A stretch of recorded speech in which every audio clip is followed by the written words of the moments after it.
bulungi nnyo. Njala kusooka kujjawo stunt ne diversion zino wammanga. Buli comrade yenna ayagala enkyukakyuka.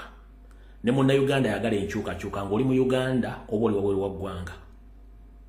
Ezo stunt z'okwata aba NRM agents abakola ku YouTube ba media personalities oba celebrities ezo na stunt. Nkiddamu ezo zonna arrest ezigenda maaso mu Kampala nti bakuttooli ezo na stunt. Byonna biri organized by the public okubasika okubajja ku mulamwa. So kyonna kigenda maaso nti gundi anoonyono gundi agamba oli gundi agamba ano ezo na stunt. Ekyokubiri waliwo omuze nga waliwo abantu abayigumbulidde okutinkula entalo ku bantu abatabakwatako nga baagala creating ntale ku social media ogwo nagwo weeguli nga musasulire bulungi bagamba nti kati keero lumbono keero lumbooli bo nga kiba creating ntale ezo nazo stunt muzeewale. Kati stunt esembayo buno baka njala mu nsindikire ey'omukyala gwe bayita Chosen Beck n'omwami wa. Tuba tetwagala nnyo muwabudde neera nali namwesonyiwa nenjala mugamba ekigambo kimu mukyala sigwa asoose okuwasa omusajja naye sente z'olina eza state zeekuwa okutandika okubuzaabuza abantu gwoloze nti embaga yo yesinga ey'amajanja era n'otulaga nti mu Uganda gw'osingamu maama tukimanyi nti oli state funded. Sigwa asoose okuwasa omusajja era sigwa asoose okubeera omukazi. Tuyambe gy'ebintu by'oku social media kubanga tukimanyi bakusindika kukola bintu ebyo tukimanyi bulungi nnyo ne tukwegayiridde leka ensi etambule.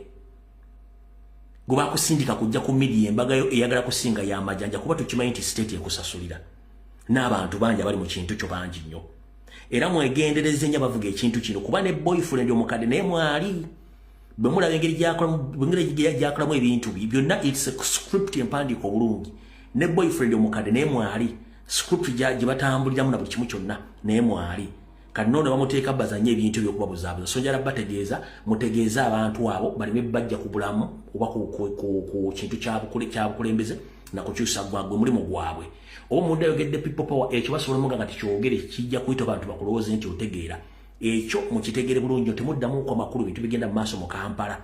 Ekintu kiri kimu kukyusa ggwanga ekintu kyonna kitakyusa ggwanga mugambe bulungi nti abantu abatwesonyiwemukko bwe tunamala nga tumaze okukyusa eggwanga egyo emikolo bajja giri ne banaaba eyambulidde mu paaka empya we don't have any problem but currently tulina ebyokukola bingi nnyo ensonga ezirimu abantu nnyingi nnyo kyenjagadde osooka obbagamba.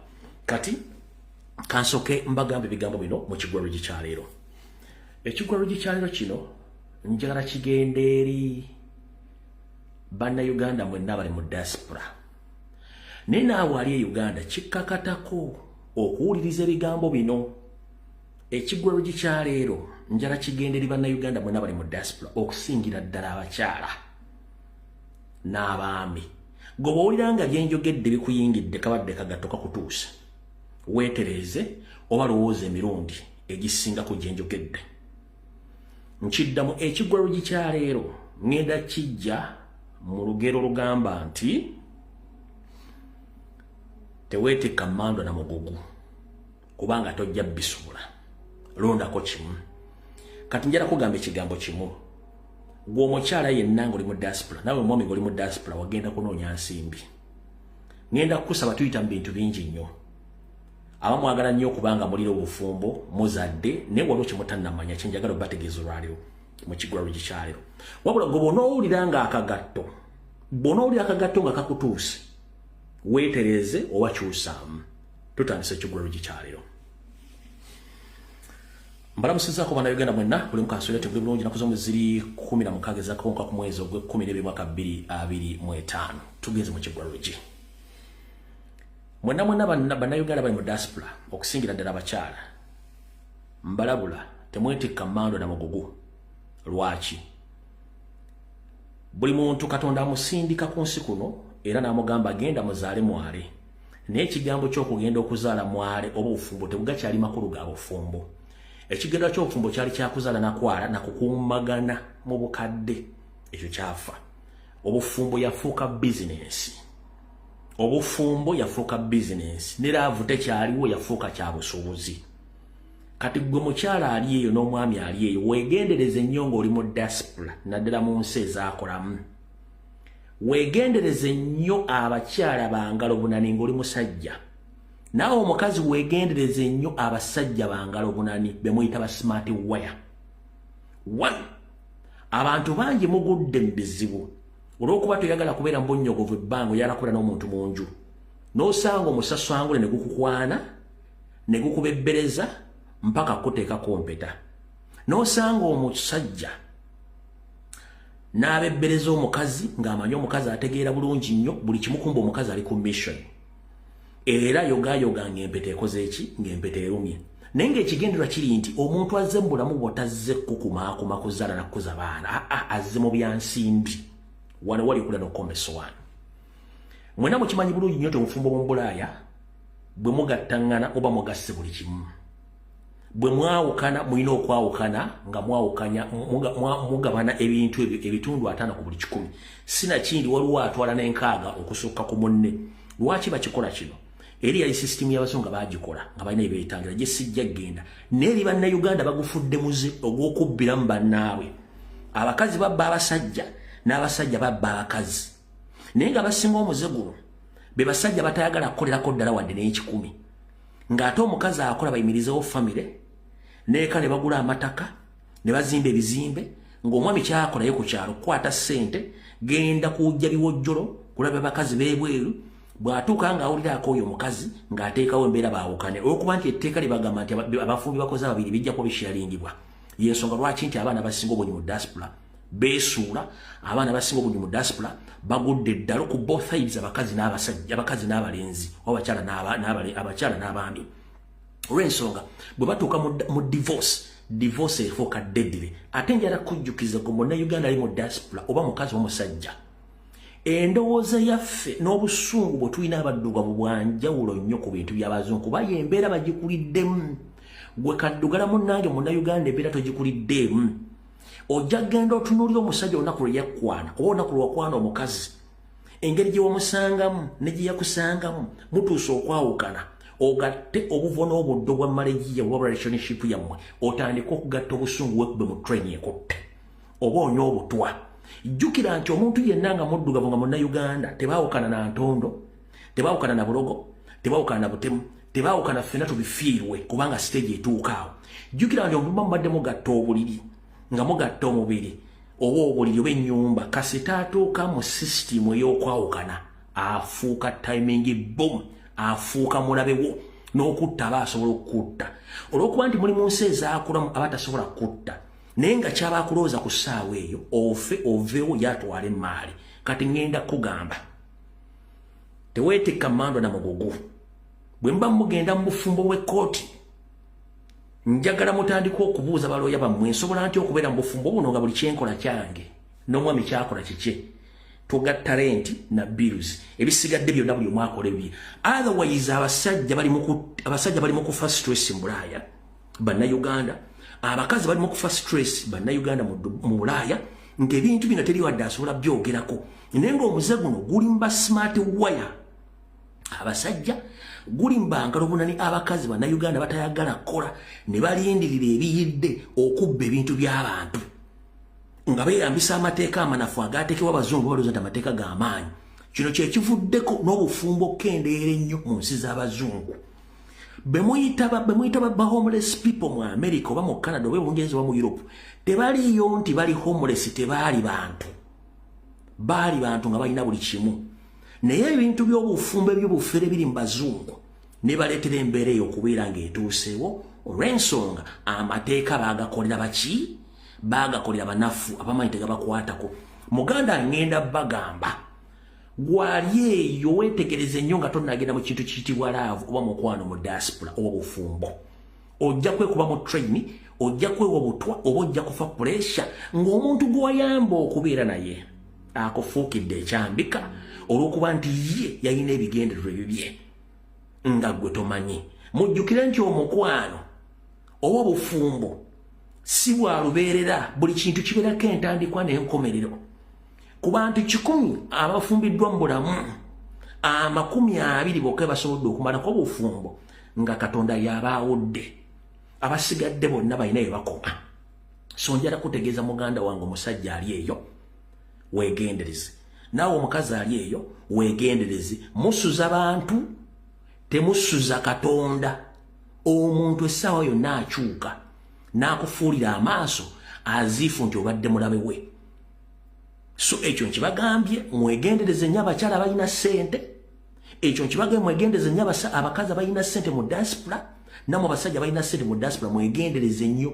Obufere bujjudde Bulaaya kati nga beerimbise mu kuwasa oba okufumbirwa mu diaspora nga bo kye balaba bala kimu ssente. Kati mwawule emmandwa n'omugugu. Funa looyawo omugee tugenda kuwasanganya noono naye amateeka gasoma gatya nti nze obufumbo bwenjagala tugenda gatta obuliri ne Katonda kyeyalagira wabula ebikwata ku maali gyenkole yange ebyange naye akola ebibye. Oba kijja tuuka ekiseera ng'ate gwe abadde abonaabona ennyo okusinga omwami oba gwe abadde abonaabona ennyo okusinga omukyala ebintu byo bitwale ng'obudde otunula bw'oti ng'abitwala akufuukidde ekizibu. N'ekyo kituuke n'okuteekako embeera ekulondola n'okutuuka ewaka ebintu byemukoze sinakindi agendeko ne mateeka akuwaabire weekange ng'oli mutikke wajjo ng'akutikkisiza wayitanga sweeti baby darlingizi kubanga bannayuganda batambula n'ebintu byenkunnyonnyodde obulogo obutemu obukyayi n'obubbi kebasiigako ke bayita laavu n'akakusiigirako nenge ekituufu nakolaki ekituufu akimanyi kyekibadde ekigula lugi kyaleero buli anaawulira nga akagatto kano kakutuuse gw'omanyi.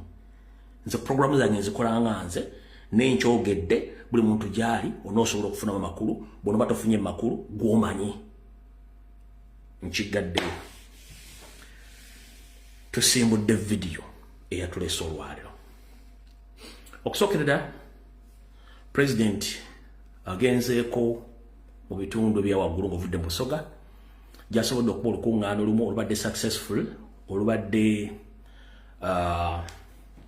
awo mu Busoga olubadde awo mu Badaama olubadde successful oluzzeeko sitegedde waliwedde bulungi kubanga mbadde mpummuddemukko naye nga kyemmanyiiko nti zonna okutatankanya enkuŋŋaana za President zigenda okubeera awo. Kingmaker waawo omukyala Anita Amongi agenda kukozesa buli privilege ye buli maanyi gaalina mu busobozi bwe okulemesa enkuŋŋaana za President. Mr. President kansubire nti owulira eyayita Kingmaker ewebbendebendo lya wonna wonna etteeso okuyingira mu Busoga gwe bayita Anita Amongi agenda kukozesa buli kyalina mu buyinza bwe okulemesa enkuŋŋaana zo. Sina kindi n'okwagalako ggero okukusaanyaawo kubanga ekintu kino akimanyi bulungi nnyo n'akalulu yagula kagule akomikomyo mu Parliament ng'abantu ku ground abatya si Kingmaker. N'ekyazizza Rebecca alitwala Kadaga omutwala mu ggalagi e Nairobi akiinamu omukono kubanga alitwala Kadaga akyali Kingmaker mu Busoga kati ate balina crashes between alitwala Kadaga na Anita Amongi who is the Kingmaker whereby Anita Amongi ya investinga sente nyingi nnyo ng'ayagala fuuka Kingmaker nga ya decidinga ebyobufuzi mu bendo ly'etteeso n'erya Busoga byonna kati ng'ate Anita alitwala Kadaga akyali mu kkubo waali. So by all means balina okusooka okujjawo alitwala Kadaga then Anita Amongi afuuke Kingmaker kati kyekigenda omukozesa effuji eryo ne wantu. So Mr. President ne ttiimu yaffe mubeere aweya olw'ensonga nti omukyala yagenda okukozesa ekintu ekyo kyonna neffe ffe tusigala tutambula tubagamba nti buli kimu tubeera mu maaso naye nga njagadde public emanyi nti effujo lyo ligenda okukolebwa okutiisatiisa n'okuggala amakubo byonna birimu influence ya Anita Amongi yakola ebintu ebyo nga mutegedde. So n'olw'ensonga eyo njagadde akantu ako mukategeere bulungi nnyo. Tusookedde luddawa katusookereko jjo ku lunaku olw'ebbalaza His Excellency Robert Kyagulanyi Ssentamu we yabaddeko mu Bulange Mengo kwe tugenda osookera naye bifo nga tetunnasookera Mengo awo video zentadde zisasanye ku mutimbagano omukulu oli akola ku CNN video za President azitadde n'obuvuyo baddemu zonna azitadde mujjagene muzira ngenda zibalagako wano kati nabagambye bumba mukola video nga video za bumba mu recording za video za violence moza uploading ku banja byammwe nga mutaginga international community, international bodies, embassies, ativyenene nga muteka mba taginga basobola kufuna video ezo. Kati olwaleero abayina information yonna ngochimenti information yo eri credible. Video nga ziri credible. Nkuwa enamba ya BBC International eya WhatsApp. Nkuwa enamba ya BBC International eya WhatsApp. Nge nambe no solo kutekako voice note ngeri mu luzungu onyonyola incidents egudde wetya ngonyonyola video gyosindise wegwiriddewo webakikoledde buli kimu kiteekeko kibere nga abantu bano basobola okufuna bintu ebujulizo. Enamba ya BBC eya International eya WhatsApp eri plus njala majiwandika eri plus 44 7756 16583 mujiwandike. Enamba ya BBC International eya WhatsApp eri plus 44 7756 16583 mujiwandike. Mujiwandike nga video sinagitandika. Mujiwandike. Abawandiisi obudde tulina butumbage video sawa mwene ekitundu muwandike namba eno yino sagala mugambe nti ate musajja tuwadde namba teri legit mayi wono kubera ka befuula abagezi nti namba teri legit yiyo.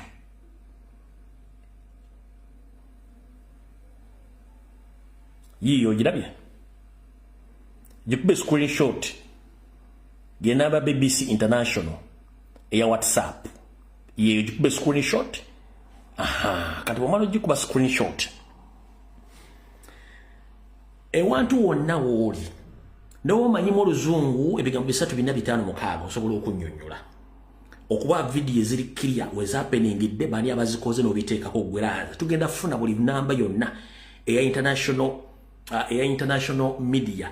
Njagala abantu bonna bali ku social media mufune namba ya Al Jazeera eya WhatsApp eya BBC tuzifune twagala eya Al Jazeera twagala ya NBC ya America twetagana namba zonna kati twagala kutandika kulabisa abantu bano mukitegedde bulungi nnyo twagala tandika balabisa kati bwe marufule namba eyo kiba kitegeeza nze wonne bwenjijjako noko banjireke kubageri abajijjo jimbuuza je bujja katonaawo.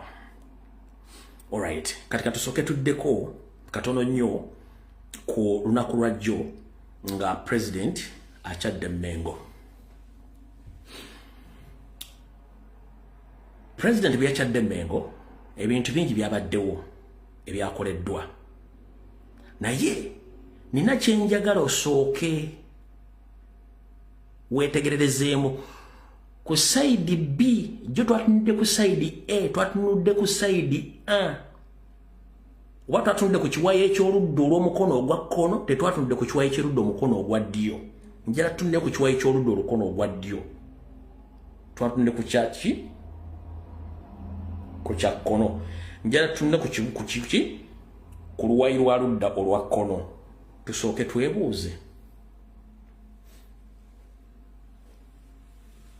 bwano obanga lamu omutono va ku video wano lamu yo omutono va ku video njagala kusooka kwisa obubaka buno bategeeza ebigambo bingi ebyatondekebwawo nga Mayiga amaze otwala obuyinza nga Museveni ategedde nti amaze otteeke Omunyalwanda Mengo ebitabaddeewo ku bakatikkiro bonna olw'ensonga bano bamaze okukola ki bamaze okuyingira. Mukimanyi nti Ssaabasajja Kabaka yayina influence mu ggwanga nga tewali kintu kikolebwa mu ggwanga nga Ssaabasajja Kabaka takitaddeko influence ye era nga ayina se ya Ssaabasajja Kabaka mukimanyi nti yakoma ku wekitiibwa JB Walusimbi ne Muliika we yakoma se ya Ssaabasajja Kabaka takyalina se ne Buganda we yakoma Mayiga olwayingira Mengo Buganda Ssaabasajja Kabaka n'akoma okubeera nga ali functional nga takyalina se mu ggwanga Uganda ekyo mukirirayizinze oba nedda ne batandika okutuuma Mayiga amannya nti ye Kamalabyonna simanyi kabaka owebweru ekyo kikyamu kansoke nkunnyonnyole ekisookera ddala mu Buganda Kamala byonna ye Ssaabasajja Kabaka Ronald Muwenda Mutebi w'okubiri Kamala byonna yensonga lwaki nti ne mu famire tata bwagenda naweesa obuuma n'aleeta waka emmere na buli kimu nazzi kuno bwe twamalanga okulya twebazanga maama nti maama webale okufumba oluvannyuma tugamba taata webale kuteesa oba abalira ku nzijjulo abalira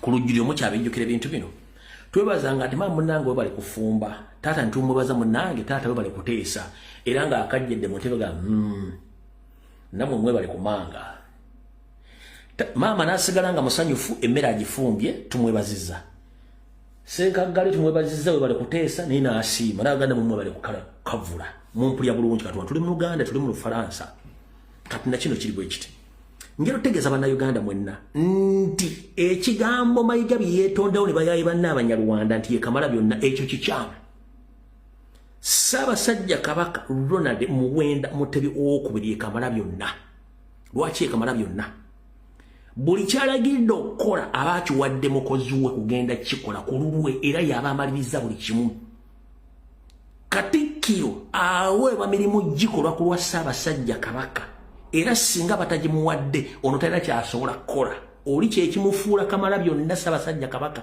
kubanga aba amaliriza buli kimu ono abeera mukozi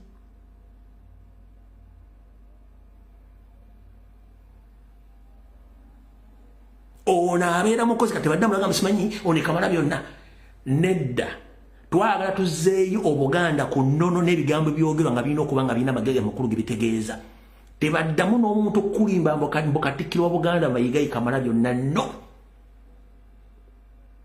Katikkiro wa Buganda mukozi ng'abantu abalala talina kyamala kubanga kyaba takoze tebakimuwa goloza kibaga nti emmotoka tesobola kwevuga oyina kugivuga nebaga omwana agiwadde omuliro so mukitegedde bulungi nnyo kati ekyo tukivuddeko ntwala omukisa guno mu bulumi obw'ekitalo okuvumirira Abanyarwanda bonna abali Emmengo nga n'okutuusa olwalero bavuddeyo balemeddwa okuvaayo nkiddamu n'okutuusa olwalero balemeddwa okuvaayo okuvumirirwa ekikolwa eky'amagye ga Muhoozi ne poliisi kye gaakoze okulemesa Ssaabasajja Kabaka okuyita mu kkubo lye ery'obuwanga n'ennono ly'alina okuyitamu Busimbaalaala ng'ayolekera mu lubiri lw'abajjajjaabe olw'Emmengo.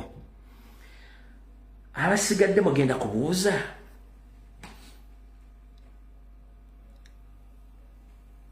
Wakirungu yayogedde bw'atyo nange kankubuuze Kyagulanyi yabadde Emmengo si bwe kiri mu CBS Ssaabasajja Kabaka n'ajjava gy'ava nga bw'alaga mu lunaku ng'agenda kuyita mu Nantawetwa ebintu bino okimanyi nti byonna okukolebwa okuswaza Ssaabasajja Kabaka Mayiga yabadde abimanyi nti bigenda kubeerawo nga n'amanyi bakimanyi nti bagenda kubeerawo okuswaza lwaki kankunnyonnyole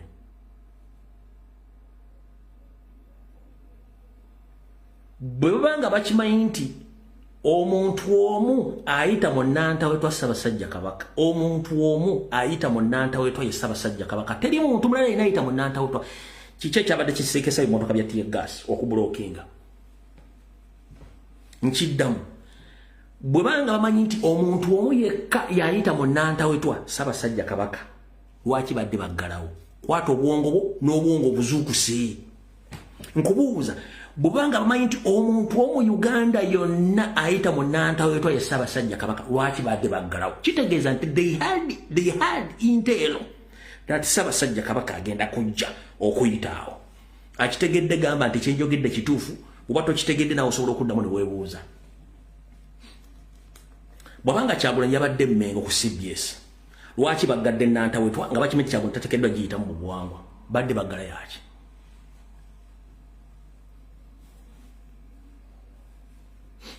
Kyagulanyi yabadde Emmengo si Ssaabasajja Kabaka listen Kyagulanyi yabadde mu Bulange Emmengo si Ssaabasajja Kabaka kiki ekikuggazisa Nantawetwa nga Kyagulanyi mu buwangwa tasobola giyitamu wadde oggalawo yaki Abanyarwanda bonna badde bamanyi nti Ssaabasajja Kabaka agenda babadde ne intero kwe kubulookingawo. Nkubuuza kozesa omuntu weegwo ng'omuntu ategeera. Mayiga ne banna Abanyarwanda bategedde nti Ssaabasajja Kabaka agenda kuyitaawo. Ne bategeeza Abanyarwanda bannaabo okubulookingawo. Mwenna mwadde mukitegedde. Mu Uganda yonna omuntu ali ogu ayite ewantu awo ye Ssaabasajja Kabaka. Bwe bate bategedde nti agenda kuyitawo nga Kyagulanyi aliwo, kiki ekyadde kibaggaza Nantawetwa? Kyagulanyi adde agenda kuyita mu Nantawetwa?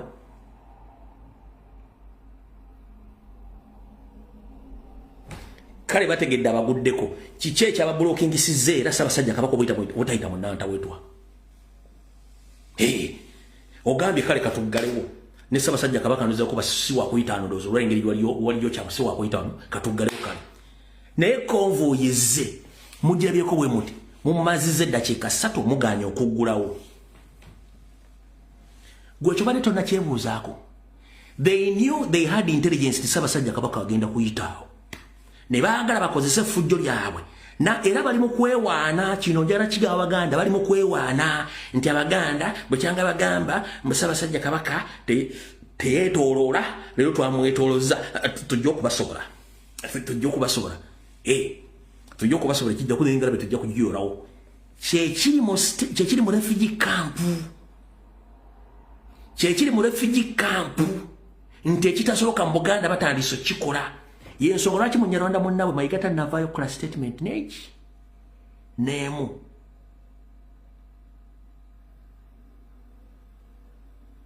Muze mutegedde bulungi. Ka video kange kabalage.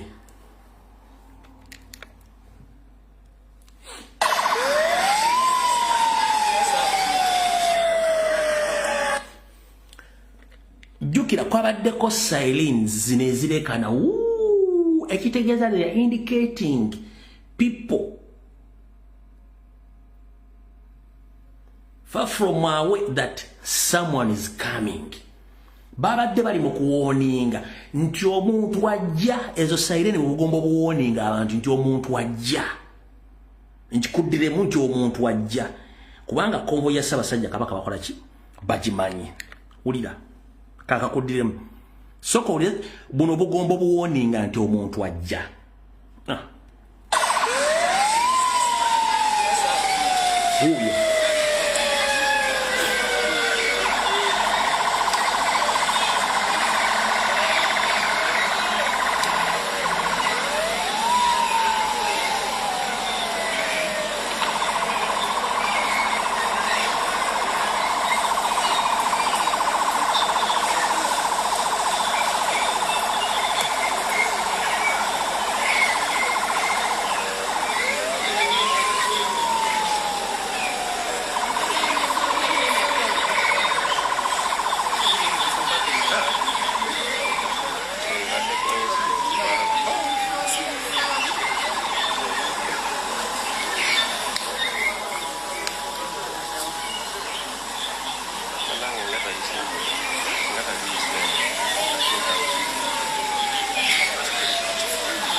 Obugombo bundi okumala eddakiika 3 ng'obugombo buvuga.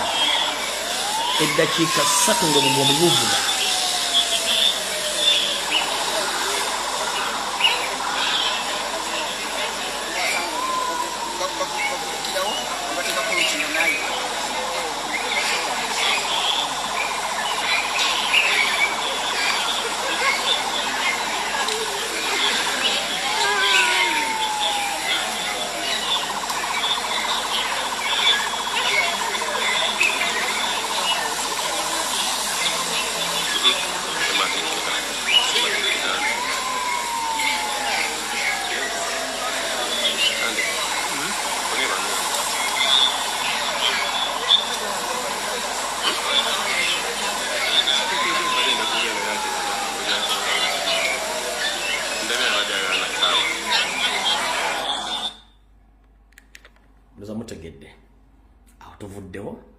mukitegedde bulungi nnyo ku nsonga eyo kyebadde njagala okubalaga mbalaga ekifaananyi kiri kyemutasobodde kutegeera.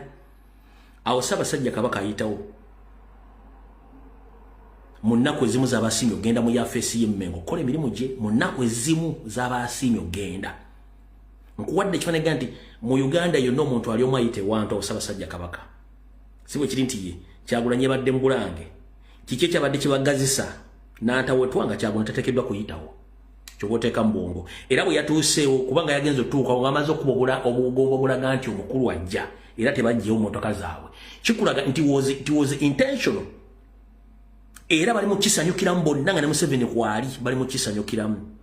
Y'ensonga lwaki bakola ebintu ebyo okuswaza n'okukakanya Ssaabasajja Kabaka. Y'ensonga lwaki bali bamuyita ebigesimanyi olwo Mayiga yeeta simayika tewali Kamala byonna mu Uganda. Kamala byonna ye Ssaabasajja Kabaka. Bano bonna bakozi kubanga watawadde emirimu tebasobola kukola. Nza mukitegedde. Awo tuvuddewo. Kati kansoke twale eddakiika eno emu yokka amala okwebaza sister ate nga bonna struggle omuweereza mu ggye lya Bikira Maria saako omuweereza mu ggye lya Yesu Kristo ne Mukama Katonda waffe sister Rose Michael njala okwagaliza amazaalibwa amalungi. Mukama akkingiriza akomya akaja osinga okwagala. Webale kwagala Mukama Katondawo. Webale kuweereza ggwanga lyo. Webale kuweereza community gy'oli ey'Abannayuganda saako n'ey'Abazungu bamagulu meeru saako n'okulabira abantu balabira mu Uganda. Webale nnyo balire ddala tojjanga okwo. Nze nga nze n'abalabi bange wantu kwagaliza amazaalibwa amalungi. Emikwano gyo gyonna bakuume. Mukama akkingirize akobye osinga okwagala. Happy birthday to you, Sister Rose Michael. Fena tusanyukira saako n'Obukatuliki wonna buli bukwagaliza amazaalibwa amalungi. Mukama akkingirize akobye osinga okwagala. Ameena. Awo tuvuddewo. Kati njala kusooka ngenda kwebaza President Robert Kyagulanyi Ssentamu. Yonna gye yava ffe tuba tukumanyi ng'omuyimbi naye nga ne message tugimanyi nti erina ekiruubirirwa ng'oggyeko okwagala ng'oggyeko ebyobufuzi by'olimu kati olina ekifaananyi ky'osigidde Bannayuganda bonna abeebule n'ebweya abantu obaggudde ekifu ku maaso. Bw'obaggudde ekifu ku maaso n'obambulako n'emmandwa n'obazzaako emmandwa ezaali zaabaggyibwako. Museveni yali yabamba ensi Uganda buli koona nga yali siba nga tayagala ddita naye olw'amaanyi ga Katonda n'okuba nti ozaalibwa mbogo ogudde abantu ekifu ku maaso ojja abantu emizimu Museveni gye yali yabateekako ne gyali bawunzika ensi n'ogiggula. Nze nagamba sirina kyenkubanja kiri Bannayuganda okununula eggwanga lyabwe mu ngeri yonna esoboka. Okupippira okutya kwonna okuli mu gavumenti y'enjawulo ne famire ye byonna bibyo tewali muntu mulala yenna abireeta yeggwe. Abantu bangi bategedde omugaso gwa bendewera y'eggwanga ekitabaddewo mu myaka egy'abakulembeze bonna abadde beyimba mu bukulembeze bw'eggwanga. Abantu bategedde omugaso gwa bendewera naye era nga bwe nabagamba nti abasirikale abasinga obungi babatwala kutendekebwa physically so si menta n'okubasomesa amateeka. Twalabeeyo omusirikale omu ng'asiwuka empisa awamba bendewera agizingazinga. Tulabe n'abantu abatandise okulinnya bendewera batamanyi makulu gaayo. Ne kitulaga nti tukyalina abantu ababisi abatamanyi na mugaso gwa bendewera. Bw'obanga Museveni afuze emyaka 4 nga naye kennyini abadde tamanyi mugaso gwa bendewera kitegeeza Kyagulanyi oli musajja nnyo okusinga abantu kye bakulowoleza. Ng'obadde okimanyi nti kati bendewera mu Uganda musango. Obadde okimanyi nti bakusanga ne bendewera mu mmotoka y'omujjamu wa traffic ayinza okukuba ekipapula nti musango. Obadde okimanyi nti wamajja okusanga ne bendewera kwata. Obadde okimanyi obadde okitegedde oba nedda. Mu Uganda okusanga ne bendewera musango. Bendera ya Uganda okusanga nayo musango wa traffic ayinza okukuba ekipapula wamajje bakwata akutwala n'akuwamba olw'okuba olina bendera ya Uganda. Lwaki? Kubanga abasajja balina hidden information ne hidden intel nti eggwanga baali balitutte. Kabulaza kankunnyonnyole. Obusungu efutwa efutibizi obutaagaliza obutemu obukyayi Nyandwe Muhoozi Salimu Sale Geneti ne banne bonna bwe balina tebuli nti babufunye ku kintu kirala kiri nti sistimu yaabwe y'okutwala eggwanga yali almost emachuwalinze 80% nga bali tutte systematically nga tebafunyemu resistance yonna ngera balinze kulangirira bulangirizi nti eggwanga officially lili occupied. Lwaki kankunyonyolo tegeere Nyandwi yali amaze okubanga akulietinze opposition ye. Nyandwi yali amaze okucompromisinga buli muntu yenna omwandaawe. Nyandwi yali amaze okuteeka abaana n'abazzukulu mu system ze. Nyandwi yali amaze okucompromisinga amagye nga amaze okugasetinga. Nyandwi yali amaze okucompromisinga police, prison, ministries, buli kimu kyonna nga minerals na buli kimu kyonna amaze kisetinga nga bigenda mu 50 ya Toastmaster program yonna nga buli kimu kiwedde. But unfortunately Katonda teyebaka.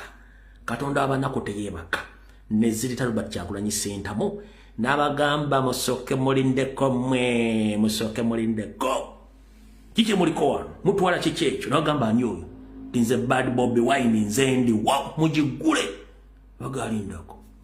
Ate kati ono atugamba nti nze Bad Bobi Wine mugule Uganda tetwagala mututwale nga tetutegeera. Abagenda okuggulawo jjajja nga amaze okwambala abeeteke bagamba tufudde kati lyeye futi bizi abasajja baali eggwanga bamaze odditwala. Jjukira Uganda yebadde financial hub eya 50 ya Toastmaster plan ye facilitating okubeera kwa Rwanda, ye facilitating okubeera kwa Burundi, ye facilitating okubeera kwa Congo bitundu batwala Central African Republic, South Sudan, Tanzania ne Kenya yebadde facilitating ne Somalia. Ene yebadde financial hub ya 50 ya Toastmaster plan. Kati Kyagulanyi najja n'abagamba musoke mulindeko hold on konko na mmwe bali muno mmwe baani. Kati bwe busungu obwo bwe busungu balina kati essaawa zino. Mwali temukitegedde ekintu ky'omusajja kyakuba kinene nnyo. Kyova abantu n'abaali bamumanyiira abamuvumanga on daily basis bagambye linda kokko. Ate nga tupate tamanyi bulungi. Soko otunulire trend yavumanga Robert Kyagulanyi Ssentamu mu video yale wanga oyino bongo butamfugiveeko. Dayo okuva mu 2019 2020 n'akalwa akasooka oddemu otunda bali mu kumuvuba essaawa zino. Are they still the same people? Where are they? Abakyuka nga amaze okutegeera ekituufu bagenda bakyuka mpola. Abala kye bakola bagenda silent. Ne basirika. Abagenda silent ne basirika, abagenda bakyuka mpola nga amaze okutegeera ekituufu kiki mwena kye mbadde temumanyi. Ndowooza mukitegedde olwaleero.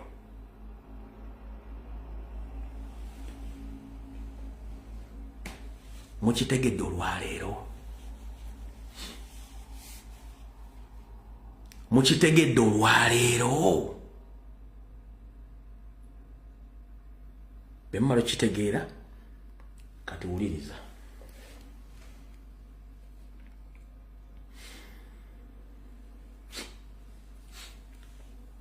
Ngenda kusaba njala okusooka okwebaza Oweekitiibwa Joel Ssenyonyi webali nnyo balire ddala omulimu gw'okoze mu Parliament olwaleero okutegeeza Deputy Speaker Tayebwa ebikolwa bye bigenda maaso mu ggwanga wadde kiri wakiwanuka yeefudde nampulira zibi ng'ayogeza obusungu. 1 nabagambanga bw'obanga ogenda okwanukula omuntu sooka omanya history w'omuntu, sooka omanyi bw'obanga agenda okwogera ayogeredde mu mbeera ki. Ntunuulidde kiri wakiwanuka n'enzizaayo akabokisi kange ak'obwongo emabega. Bangambako nti omugenzi Jolejjo Kiwanuka yali musajja mu Tanzania naye nali saakitwala we nakireka kubanga fena tuli baddugavu ne bwe ntunuulidde kubanga jjukira abatanzania bano abamu abanyarwanda abaali e Tanzania bebamu abajja mu Uganda kati n'akasajja kano engeri gye koogeramu n'engeri gye keeyisaamu keeyisiza ddala nga bano abasajja ba cow mentality bwe ntunde ekiriwa kiwanuka facial expression body language engeri gyeyogeramu bigambo ng'ekituufu kiri nti gaayo ono yandibanga naye bw'ova ku history wa jjajjaawe naye yandibanga naye mulimu ekirumira nenjala okubaza mukulu Gerald Ssenyonyi bwe praising issues ezo kati mwenna njala mutegeere ekintu kino mbate munakitegeera kyekirwa nakati Electoral Commission tennatulaga nkala z'abalonzi teyina data tennakola kintu kyonna lwaki ekizibu kiriwo ekiti nti Museveni ne banne baatudde ne high command yaabwe nga tebalina solution ya kulwanyisa protest vote ulira bulungi Museveni ne banne baatudde nga tebalina solution ya kulwanyisa mu protest vote. Pay attention to details. 1. Kiri mu ssemateeka wa Uganda monna Uganda okukuuma akalulu ke. Kiri wabweru wa tteeka amagye okweyingiza mu kalulu. Kimanya mateeka ky'abantu bakakikobya okulonda obutalaga bantu nkala z'abalonzi n'okukozesa enkola egenda okukozesebwa nga mu constitution teriimu kimanya mateeka. Wawe tulaga amagye bajja ba Museveni naddala Abanyarwanda ne family baatudde ne badiscuss nga the only way gye balina okulwanyisa mu protest vote eri unlawful. So si lawful, eri unlawful. 1. Protest vote eri mateeka. Ate bo kyebakola kimenya mateeka. Kati tugenda mu lutalo wakati wabakwatisa amateeka n'abamenya amateeka. Kiwandike wansawo.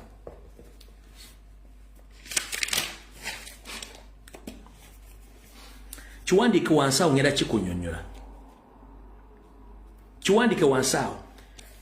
Museveni ne Banyarwanda banne baatudde nga banoonya solution ku protest vote buli kimba kikoze nenga protest vote eri mateeka ga Uganda n'okuuma akalu mateeka ga Uganda nga banoonya bute bagenda okubba mu akalu kwe kujja ne solution yogamba bumala okulonda dde waka ne bumala okulonda dde waka kimenya mateeka nenga nze tekalinga bwe mala okulonda ntula meters 2 kati tugenda mu lutalo oluli mu mateeka n'abamenyi ba mateeka okitegedde.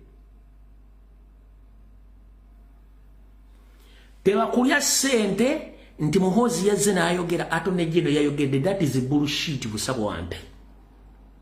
Nkiddamu Attorney General ye Ssaabawaabi wa gavumenti.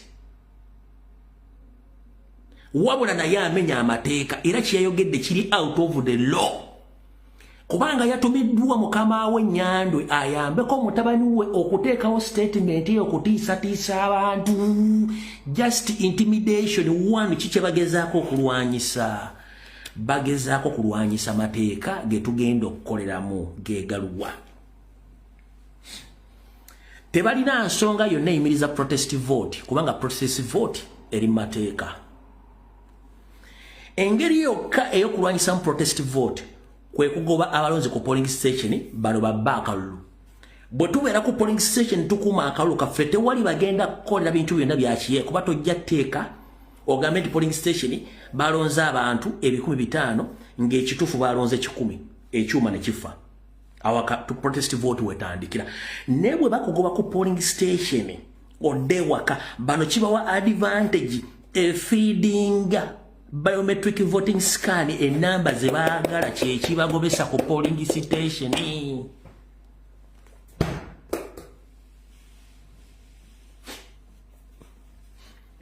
Ekibagobesa ku polling station kubba bululu ne data tabafevalinga.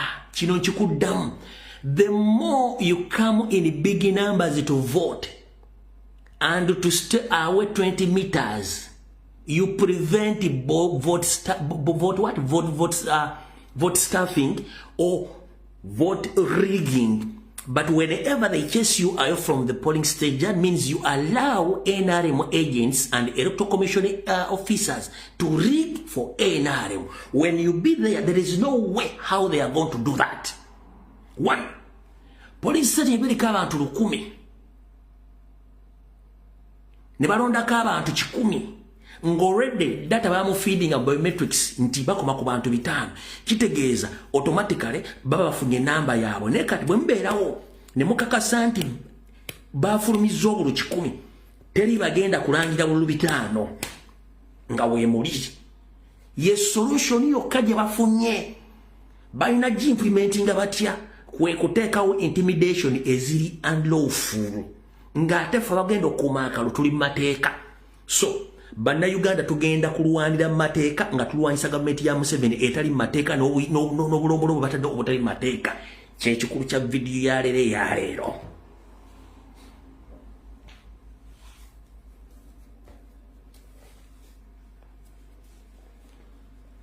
Okitegedde bulungi nnyo.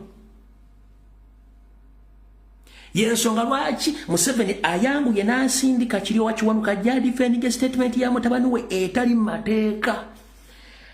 Aba abadde ku Twitter omudo gwanyose okuva digiri yavudde nga mbuuza under which law nekiri wakiwanuka mbuuziza under which law kati baŋŋambye ntegeeze eggwanga ntegeeze bannayuganda mwenna ekyo kibaliko gye bayita emigere gy'embalasi egisembayo ng'essa ogw'enkomerero.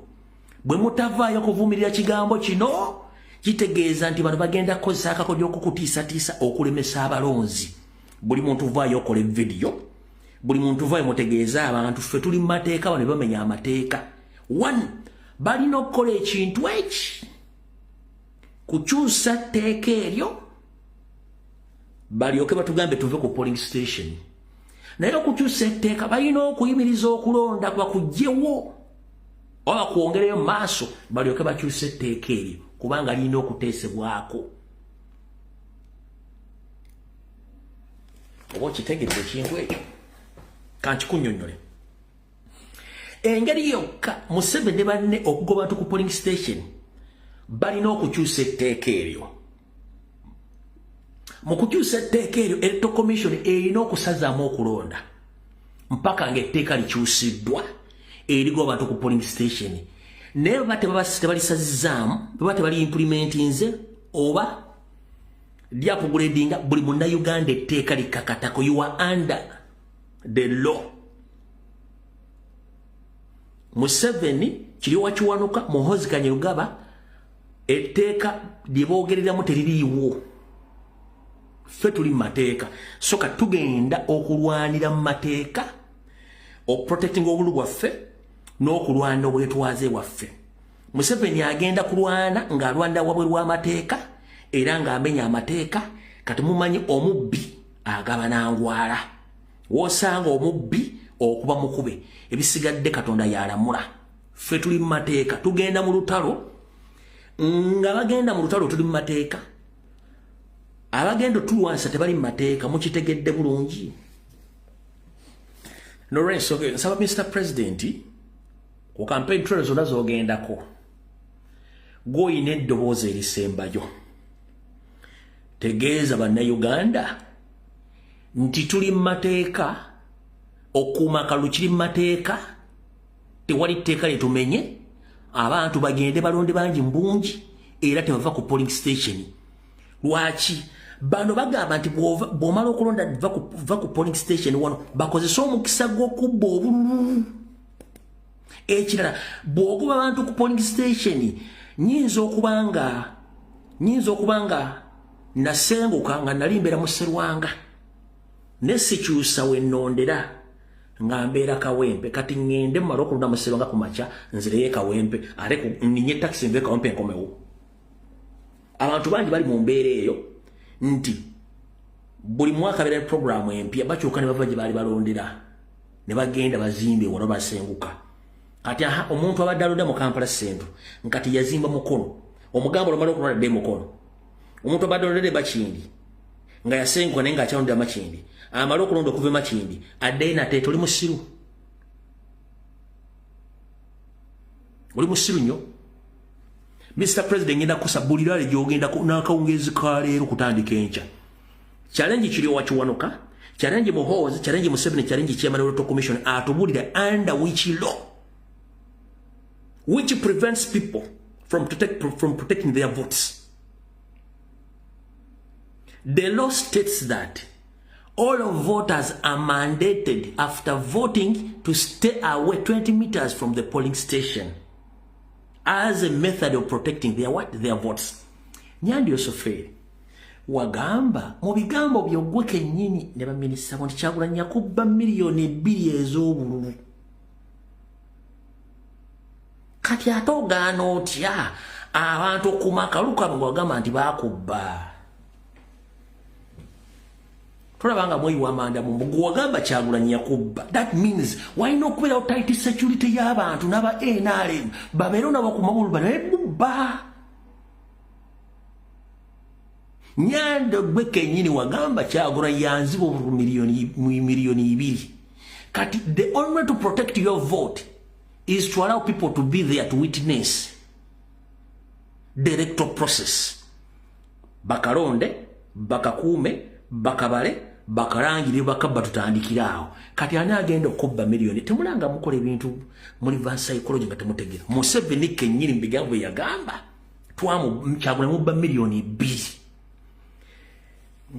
Kati bwe tugamba tukuuma obululu oleme tubba naffe tuleme kubba kati ate lwaki oga abantu baveewo. Ffe tugamba mwatubba gwe novunoga twakubba miliyoni 2 kati ate the only way to protect those votes is to keep voters around 20 meters out from the voting station. Kati gowaga twakubba miliyoni waki tetubeerawo ffenna n'ababo ne babeerawo ne tukuuma obululu babulonda ne babubala ne tuvaawo ne tugenda nga tutegedde ani awangudde. Okiraba otya mukulu? Nkiddamu protest vote eri mateeka. Kalonda oveewo teri mateeka. Kino mukikeeza ku social media. Protest vote eri mateeka. Kalonda oveewo tekiri mateeka. Kubanga protest vote ngenda kuuma kaluka ngenda kulonda nkakuume bakabale. Etteeka bwedde bwe liŋŋamba wano mu constitution bwe liŋŋamba genda olonde kakuume bakabale bwe bakabba otandikiraawo. Nze ekyo kiri muteeka wabula kalonda oveewo tekiri mateeka. Njala bwe kiwandika mu comment section. Protest vote eri mateeka etya genda okalonde okakuume bakabale o celebrating bwe bakabba otandikiraawo. Ffe tuli mateeka kubanga etteeka litugamba tukakuume mu meters 2 kuva ku polling station. Wabula londa oveewo tekiri mateeka tekiriyo mu kiwandiike waawo. Tekiri waawo mu kiwandiike ku peegi zammwe zonna. Protest vote is under law. Vote and leave is against the law. Vote and leave is unlawful order. Teri kuvaawo. Mr. President nkwagaliridde.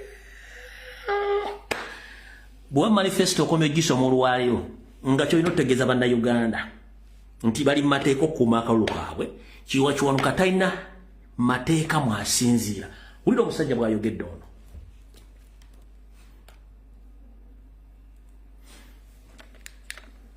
Wulira ayogedde ono kiriwa kiwanuka.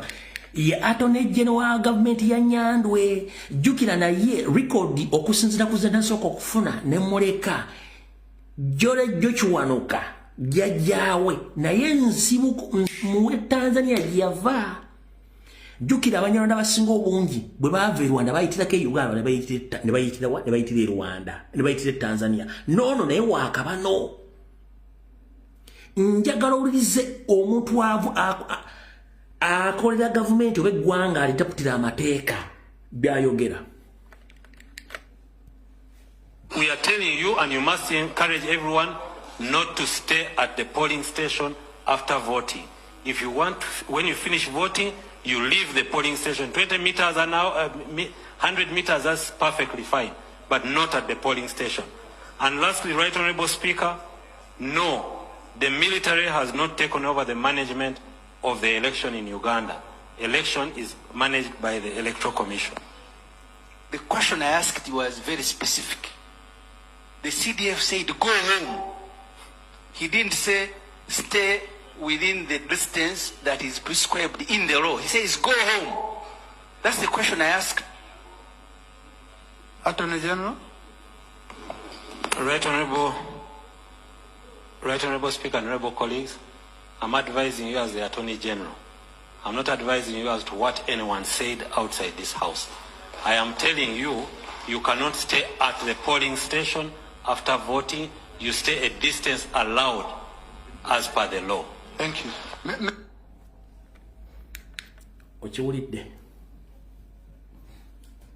Okiwulidde ekintu ekyo kati mbadde nkyabalira mu ebintu bino kanyongere kati mbadde nkyabalira mu ebintu ebyo mu biwandiika ku social media. Protest vote iri mateeka, genda okalonde okakuume bakabale bakulangire o celebrating obaka batutandikirawo wabula kalonde vaawo teri mateeka. Vote and leave is unlawful act and it's against our national constitution. Vote and leave is unlawful. But vote and stay 20 meters away from the polling station is lawful. Londa vao meters abiri eri mateeka. Vote and keep away 20 meters from the polling station is lawful. Vote and leave is unlawful.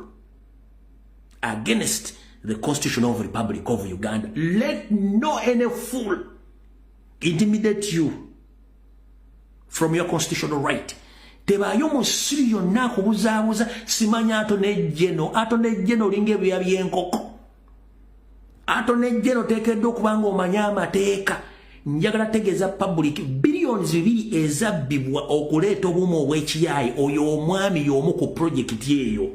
Yensonga bakipinga gains zaabwe is among the culprit. Ababba sente z'omusolo ku purchasing biometric voting scan system is defending Museveni's family.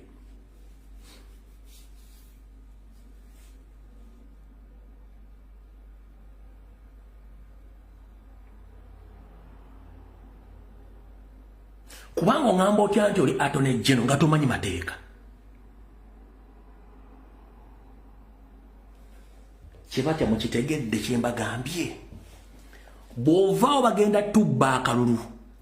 Bw'obeerawo teri agenda kubba akalulu. Kuba kigenda babira kizibu nnyo okugenda ku ttale center oba ku district wali returning officer okulangira ebivudde mu kulonda nga bifu nga mwe mulina results zammwe. Baagala kutubba akalulu nga batugubye ku polling station ekimenya amateeka mbagale tugenda mu lutalo olw'abali mu mateeka n'abamenya amateeka. Resolution yabwe yabadde tufinding a solution ya protest vote yeno kubagobawo nenga tekimenya mateeka tekiri mateeka.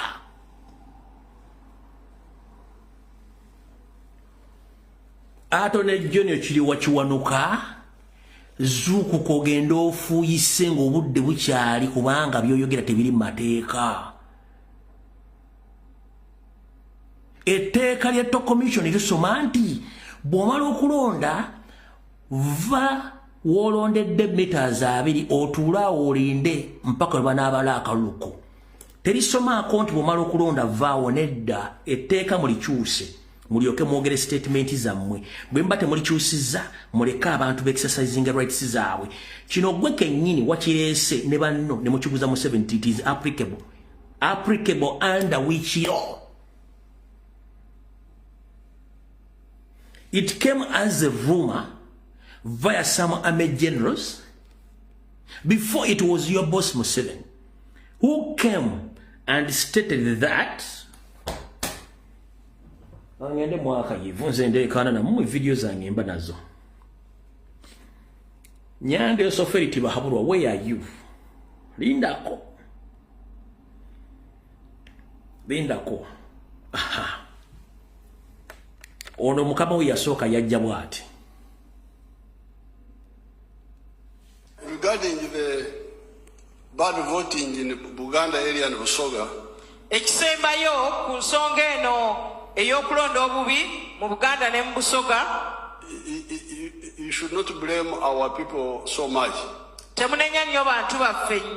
There was a lot of cheating by the opposition. Waliwo okubba kungi eri abawakanya gavumenti. Regarding the vote rigging in Buganda and Busoga, in particular, in courts, regarding vote rigging in Buganda and Busoga, the areas basinga okutya agambye by the opposition. Kati wogamba nti mu Busoga ne mu Buganda babbira mu akalulu, lwaki mugoba atabakakuuma okuwala okubba akalulu? Tugenda mu maaso bano mbeesobolera. Regarding the bad voting in Buganda area and Busoga, ekisembayo ku nsonga eno ey'okulonda obubi mu Buganda ne mu Busoga, you should not blame our people so much. Temunenya nnyo bantu baffe. There was a lot of cheating by the opposition. Waliwo okubba kungi eri abawakanya gavumenti. They stole 2.7 million votes. Babba obululu obukadde 2.7. We have got this information. Even recently in Kawempe, they have been stealing all the time. Kawabe wano jjoli abalamu Kawempe, ebbanga lyonna babadde babba obululu. That's why this time yensonga lwaki ku mulundi guno we are not going to vote. We are going to vote only with biometric. Ku mulundi guno tugenda kulonda na kinkumu. Anybody without a jinkumu will not vote. Omuntu yenna ng'ekinkumu kye tekirimu, talina kinkumu, tajja kulonda. There will be no manual voting. Tewajja kubaawo okuba kalulu. The voting will be manual. You osura maka akalulu, but bamaze okukakasa nti yegwe. Tujja kuba tusobola okuteekamu akalulu kaffe naye nga osooka kuteekamu kinkumu ne bakakasa nti yeggwe yennyini ali mu register. So bano aba opposition okuba, they would say they work with the electoral commission. Bano ababadde babba obululu aba opposition badde bakolagana n'akakiiko k'ebyokulonda. They say the machine cannot work. Bagamba mbu ekyuma tekikola. We just vote like that. Nti tumale galonda kubanga ekyuma kiba kifudde. We are now saying if the chuma is not working, suspend the elections. Katugamba nti ekyuma bwe kiba tekikola sooka oyimirize okulondesa. So this game will end. N'olwekyo akazannyo kano kagenda kukoma. And intimidation. N'okutiisatiisa abantu. Like in Kampala. Nga mu Kampala. That's why some of the opposition people have been picked up. Yensonga lwaki aba-opposition abamu bakwatiddwa. You will hear them in the courts. Mujja bawulira mu mbuga z'amateeka. So, although there was some politics, but I think a lot was just cheating. Wadde nga waliwo n'ebyobufuzi naye n'okubba kwali kungi. So, Nyanda Yosoferiti bahabulwa alutabayisirwa mutabani wa Kalekyezi nsi yali tamuzeze n'ensanga bisibe na nnyini kabuyonjo etambula. How are you? Let me hope you are doing fine, but I know you are not fine because you are intimidated due to the fact you know that the time is up for you and your entire Tusi family. Abaganda tugamba debudongo budde butuuse. Nyanda Yosoferiti habulwa mudde Rwanda ng'obudde Rwanda butuuse. 250 master program mugenda gyesanguza ng'ebikookoma kubanga bannayuganda bazuukuse. Munnange ebikola ebyakalogo kalenzi walowooza nti bigenda kutaasa emyaka gyonna naye abalogo abasinga obungi babayita Baganda. Omuganda mulogo gwalowooza nti wasibaga n'okwata empewo za Buganda n'oziteeka mu katuuliroko n'oleeta abalogo bonna n'obateeka mu ggwanga bakologere emisana n'ekiro. Muganda wange tulogolola. Nyanda Yosoferi mpozi abadde akukubira ebitabo yagambye atya tannakutegeezaako nti bw'ologa tebikyakola. Ngera kutegeeza Nyanda Yosoferi ne batuusi bannammwe mudde Rwanda ng'obudde Rwanda butuuka mubbye musse munyaguludde buli kimu obudde butuuse. Wano we nkugambira vidiyo eno gye wayogera ne bakujjira mu bulungi nnyo ebigambo n'ogamba nti singa ekyuma kigaana okukookolima okulonda ng'okulonda kuyimirizibwa omuntu yandikubuuzizza mu tteeka ky'eppandiike mu ssemateeka wa Uganda mukulu. Abantu abasinga obungi mu Uganda balimi bakeera ku makya ne bakwata obusimu wattu ne bagenda banoonye ekiguli amagala eddiba n'okufuna ekyokuzza eri olubuto. Ebyenkumu byabwe bye tuyita fingerprints munnange byasiimuuka biggweredde mu ttaka saako ne ku miini gy'enkumbi oba obusimu. Singa jjajjange agenda mu maaso genda okulondesa akuuma ako ne kamugamba waayi nga tetukuziga ekyunkumu kyo nga kyasiimuuka. Mu Kampala Wakiso abasinga obungi bammeekolera jange bakuba ebyuma basika nzigi za takisi abababica holding bakola emirimu emikakali ennyo ebyenkumu byasiiwuuka dda byavaako kati munnange bigenda basoma ddi. Okwo siko okugenda okuva protest 40 entufu gye twagala ng'omuntu omugambye ekyuma tekikusomye. Gwe kenyina oga nti okulonda bwekutuuka nga ekyuma tekisoma abantu bakuggyemu okulonda tugenda kulondera mu tteeka ki. Kale ennyanja ejala kutegeeza ebigambo bino wammanga nti essaawa zino okunamira muzibe tajja kutegeera ffe tulaba kwe kubanga okunyigira mu nzikiza. Tugenda mu protest vote kubera mateeka mwe temulina tteeka lye muyitamu kwogera nsonga zino. Okitegedde bulungi? Kati Abaganda bulijjo banyooma njagala tegeeza Abaganda mwenna bakeera ku nsozi mu mbuga ne mukuma ebyoto ne mulogolola biga. Abadde akubira Museveni ebitabo mumumanyi. Kana akasajja akampi akalinga ng'ekiro kya sabbuuni akasiraamu ako. Kamugambye muzeeyo manyi nti tukuba ku network tezikyatuddamu kiki ekiriwo. Tugeza kubira ba neighbor ko network tesoboka era omukala bakaba bagati kagenze Iran kagenze kunoonya abalogo be Iran bokayambe ko ku Museveni ne bono gende Iran tolina mukubi wa kitaba genda singa kugoba ddene baba yagenda network yavuddeko kitegeza internet yavuddeko ya malogogo mbwali wiringo sindika kasaje kagende Iran kanoonya abakubi bitaba bakambo network wa yavuddeko mu Uganda nga network yakweganye tuna kyogenda kola aho mutegedde obulungi nnyo. Gobulijjo gambo gosinga obulungi Abaganda okusirika tubayita basiru. Omuganda salambwa. Likuleka ne weemoola n'okola by'okola ne likuwoninga n'osirika. Okusirika loza nti bategeera bulungi nnyo. Just bakuwakadde. Baasooka baagale bamanye omuntu gwe twasenza atulooleza ki. Yajja mutima bulungi nga atwagaliza oba yajja n'ebigendererwa. Bakimba kitegedde tokyalina muntu ategeera muganda gw'ogenda kubuulira nti Museveni yandi bakukooye olinga kikeeto kya binyeebwa.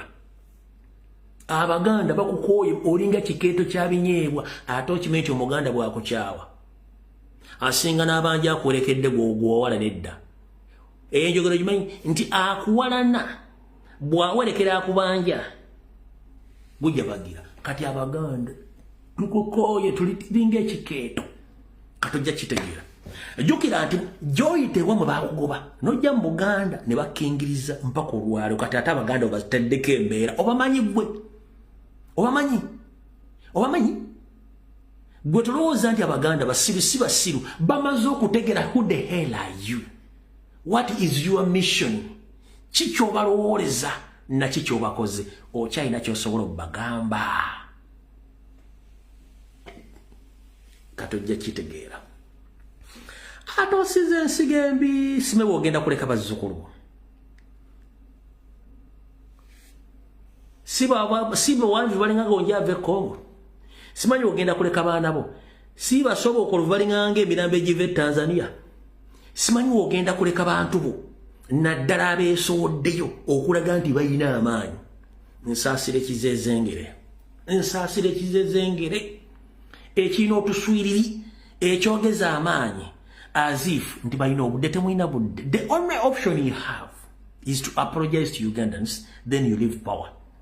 Buli kintu kibeerako entandikwa teri kintu kibeerawo forever.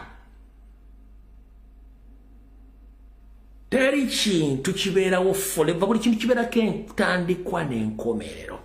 Mwe mwalowooza nti mugenda kuzingako eggwanga abantu bagenda okuzuuka ng'ekintu kiwedde. No. In the middle of nowhere, God brought Robert Kyagulanyi Ssentamu. Mwe mwatula mu mission mwagamba no ekintu kiwedde ne mulira kisinga. from nowhere Kanaga Kyagulanyi atudde magere nkuyita zukuka okusinzira bwenda baba na Uganda basinga obungi bali mutulo babafuluta abala bakuse nnyo bali mukuba mukka abala balya ne bava ne mukulya ne batandika n'okulota muzzukulu wa Kayiraga ajula atudde mugulu mu ssingo zukuka nalina kuwa obutonde bwo nga weekolera ensimbi nkimanyi obadde ozirina naye kyekisero zukota aseggwanga manyi ogenda kuyita mu buzibu bw'ekika ekya waggulu wabula njagala kutegeeza nze yakubamba ku nsi nze nsinga okukuuma ogenda ssanga obuzibu bungi nnyo nekyogenda okulwanyisa tebagenda kitegeera basinga obungi wabula bajja kitegeera gye bujjako mpolampola nti gwaliko omukisa gwa Katonda n'okuzuukusa abaali bebasse nkimanyi abamu bagenda kunyooma nkimanyi bagenda kulaba nga atasaanidde naye olowooza abasaanidde lwaki tebalina maanyi g'olina yensonga lwaki yasituka bw'atyo najja eyali yeeyita ow'amaanyi kati ate nga luli yali awaatisa kambe wattu ajjayo mbazzi embazzi bw'alabye tekoze ajjeyo tulakita nga yeeyina okuwaata kitegeeza nti ebyalagulwa bituukiridde mukulu Nyandi Yosoferi kasajja katono okanyomera mitala wa mugga ate watutuga nti linda kiggweyo fumitambo obo kati kyekiseera modde wamwe ng'obudde butuuse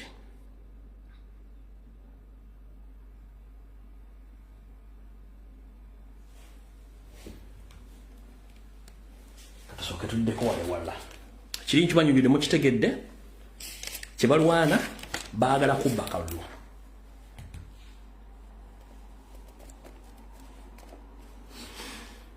kyemba mbategeeza nti mu kubagamba okudda ewaka nga mumaze okulonda bapulaninga kyetuyita local down nga bagenda kuba blockinga kati kyenjagala musooke mutegeere mwenna kyembadde temunategeera bano kugamba kalondo oveewo bapula bwogenda tebagenda kukiza kudda ku polling station bagenda ku deployinga bakawura mbo bagenda ku deployinga amaji nga kibadde bakola mu campaign trail za president ndi bablockinga n'abantu abandize ku lukuŋŋaana we lubadde ekyo bapulaninga okukola local down kye bapulaninga okukola era mugenda kirabako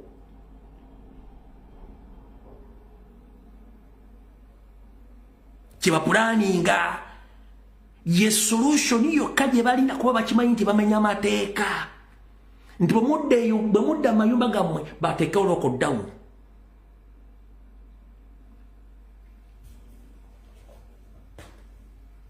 okitegedde bateekewo local down bano kye bapulaninga ekiri against the law obutadda ku polling station omukitegedde bulungi atone jeno kiyowa kiwonuka bamusindise kujja kukatiriza mbozi za muhoozi ate nga yali mubenyi bw'amateeka okitegedde bulungi nnyo y'omu ku ba beneficiaries aba billions ebibiri eza biometric voting scan enfu etaliiwo okitegedde bulungi nnyo so omutegeeza omwami oyo kiyowa kiwonuka ne banne nti wadde amateeka twasomako matono etteeka ekkulu ennyo lyakukyusa bukulembeze litugamba kalonde osigalewo bakakuume nga wooli tewali tteeka litugaana kubeerawo okujjako kiyowa kiwanuka ng'otegeeza mukama Nyandi Yosoferi ategeezera to commission ekyuse etteeka balize mu parliament naye ate balina kusooka kuyimiriza kulonda bakyuse etteeka liryoke libeereko mutugobe ku polling station ekitali ekyo terigwe mugenda kujja ku polling station musaaga tugenda mu lutalo oluli mu mateeka nga tulwanyisa abaagala okumenya amateeka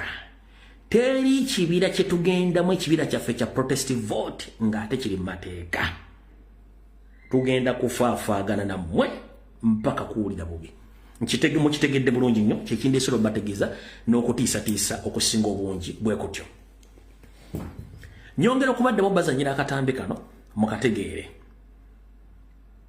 kano ebigambo musajja no byagenda okugenda badde mbagamba omwezi mulamba Most of us we know that the Electoral Commission is not in charge. The Electoral Commission is just another ceremonial body. Probably their job is to announce the dates. I don't think that they understand even who is in charge of the voter register, because I've never understood that you have Yes, and let me tell you. What do you mean? Hello, Is there the a kind of commission that has been registered? So is there a voter register? Have you seen a voter register? We are told there are. You are told by who? 22 million voters. No, but have you seen the register? So I'm telling you that you can't have a statutory body, constitutional body. It works for 5 years. In this case, more than 5 years, and you are having elections just a few days away, and they don't have a voters register. If you listen to President Museveni, you hear him talking about the biometric verification. I actually think President Museveni and his group, they have their own voters register where they have that, where they're going to apply the biometric verification, because Byabakama does not talk about it.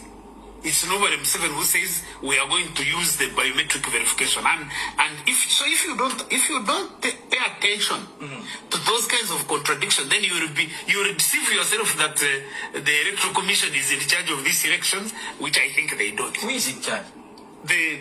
Probably State House. I even saw a report, I think, by one of the media people, this guy, where said the procurement of the system to do biometric verification was done by State House. And in that report, they were even listing the people who are involved in the procurement. Now, if you have an electoral commission, why would the State House be, or even people close to State House? Because it may not even be State House as an institution of state.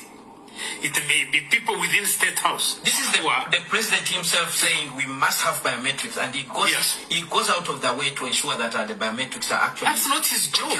That's not his job. He's a candidate, so he has no business procurement election materials. He's an interested party. He's a candidate. So when you see him do that, it's basically he's the one who is in charge of the elections, and that's why normally when you have and it's not only him, because it's across Africa, all these rural.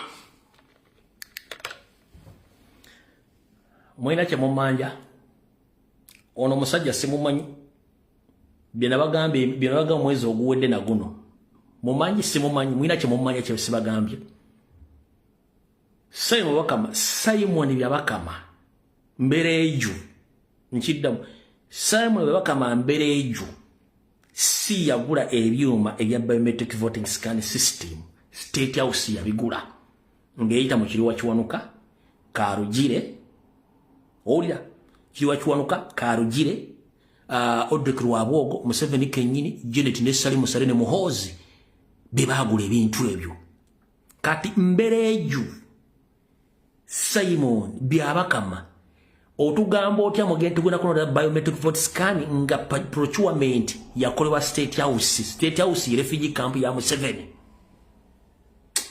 aniko musiriwaza mwenamwe Electoral Commission yandibadde egenda nga yo nekola procurement okugula ebintu ebyo so State House ne statement Museveni gye yakola mu mutandikwa yakola nsobi to expose himself that he is the man behind all the biometric system voting scan under his family. Kankudira Museveni nkuddemu nono omwami ono Nyandwe. Regarding the bad voting in Buganda area and Busoga, ekisembayo ku nsonga eno ey'okulonda obubi mu Buganda ne mu Busoga, you should not blame our people so much. temunenya nnyo bantu baffe. There was a lot of cheating by the opposition. Waliwo okubba kungi eri abawakanya gavumenti. They stole 2.7 million votes. Babba obululu obukadde 2.7. We have got this information. Even recently in Kawempe, they have been stealing all the time. Kawabe wano jjo lyabalamu e Kawempe ebbanga lyonna babadde babba obululu. That's why this time yensonga lwaki ku mulundi guno we are not going to vote. We are going to vote only with biometric. Ku mulundi guno tugenda kulonda na kinkumu. Anybody without a jinkumu will not vote. Omuntu yenna ng'ekinkumu kye tekirimu talina kinkumu tajja kulonda. Kati Simon Babakama Mbereju ideringere pere muadoro atamudda mu italinya ye Mbereju Simon Babakama State House teina mandatory oba buyinza kugula byuma kulwa Electoral Commission yensobije mutamanyi nabagambe tulina emisango girina olubutu ate girimu abaana balongoza bane musango balinga 10 emisango rede giriwo nga givunaanibwa Mbereju Simon Babakama Nenyando Yosoferi ne NRM Jirubuto jirimu obwana nga 10 before even elections kati gwe Simon Babakama Mbereju azini Mbereju Simon Babakama damu otaliko kujja ku TV ne bugalu bingi obwekiyengo butadde wano botutiisa mu vote and leave nyoko mujja tulira kimafia kanzire munzanye eddobozi ly'omwami ono mukakase mbadde mbagamba byonna nti ekireeso ono We are telling you, and you must encourage everyone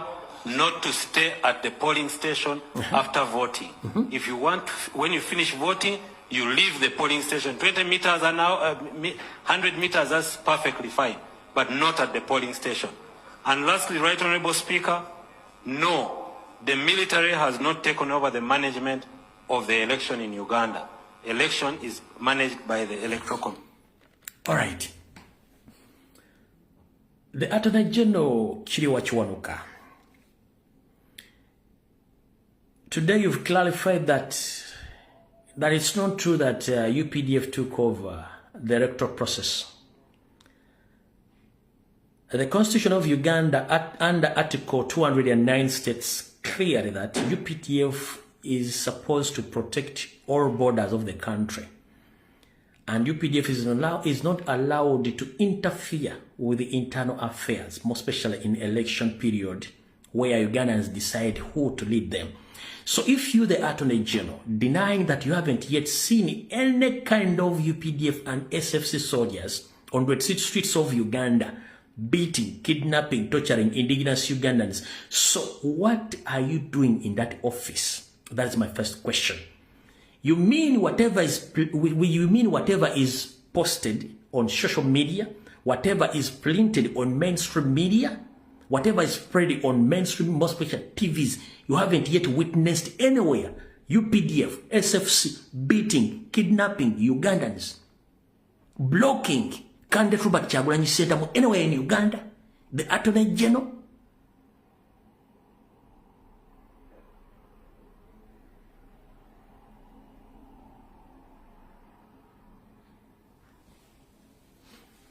Kambadde muka video kano tugende maaso akono guy mbagande simu manyi nze byange badde nzibaga ebbanga lyonna ngamba bule ne bane babege bwakino ulira. Most of us, we know that the Electoral Commission is not in charge. The Electoral Commission is just another ceremonial body. Probably their job is to announce the dates. I don't think that they understand even who is in charge of the voter register, because I've never understood that you have. Yes, let me tell you. What do you mean? It's the Electoral Commission that has been registered. So is there a voter register? Have you seen a voter register? We are told there are. You are told by who? 22 million voters. No, but have you seen the register? So I'm telling you that you can't have a statutory body, constitutional body. It works for 5 years. In this case, more than 5 years, and you are having elections just a few days away, and they don't have a voters register.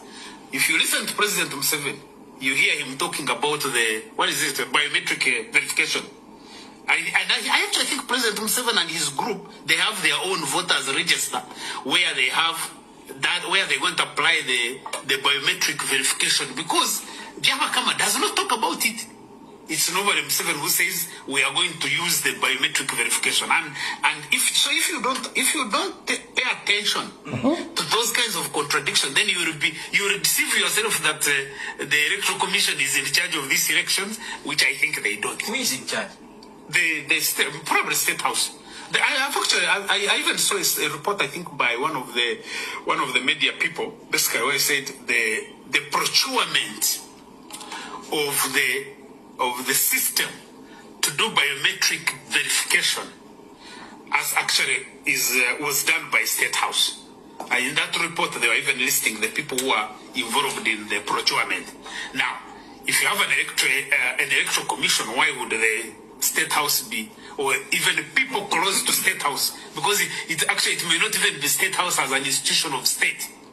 It may be people within State House. This is the president himself saying we must have biometrics, and he goes out of the way to ensure that the biometrics are actually. That's not his job.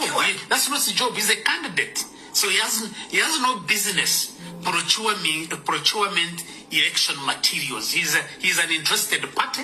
He's a candidate.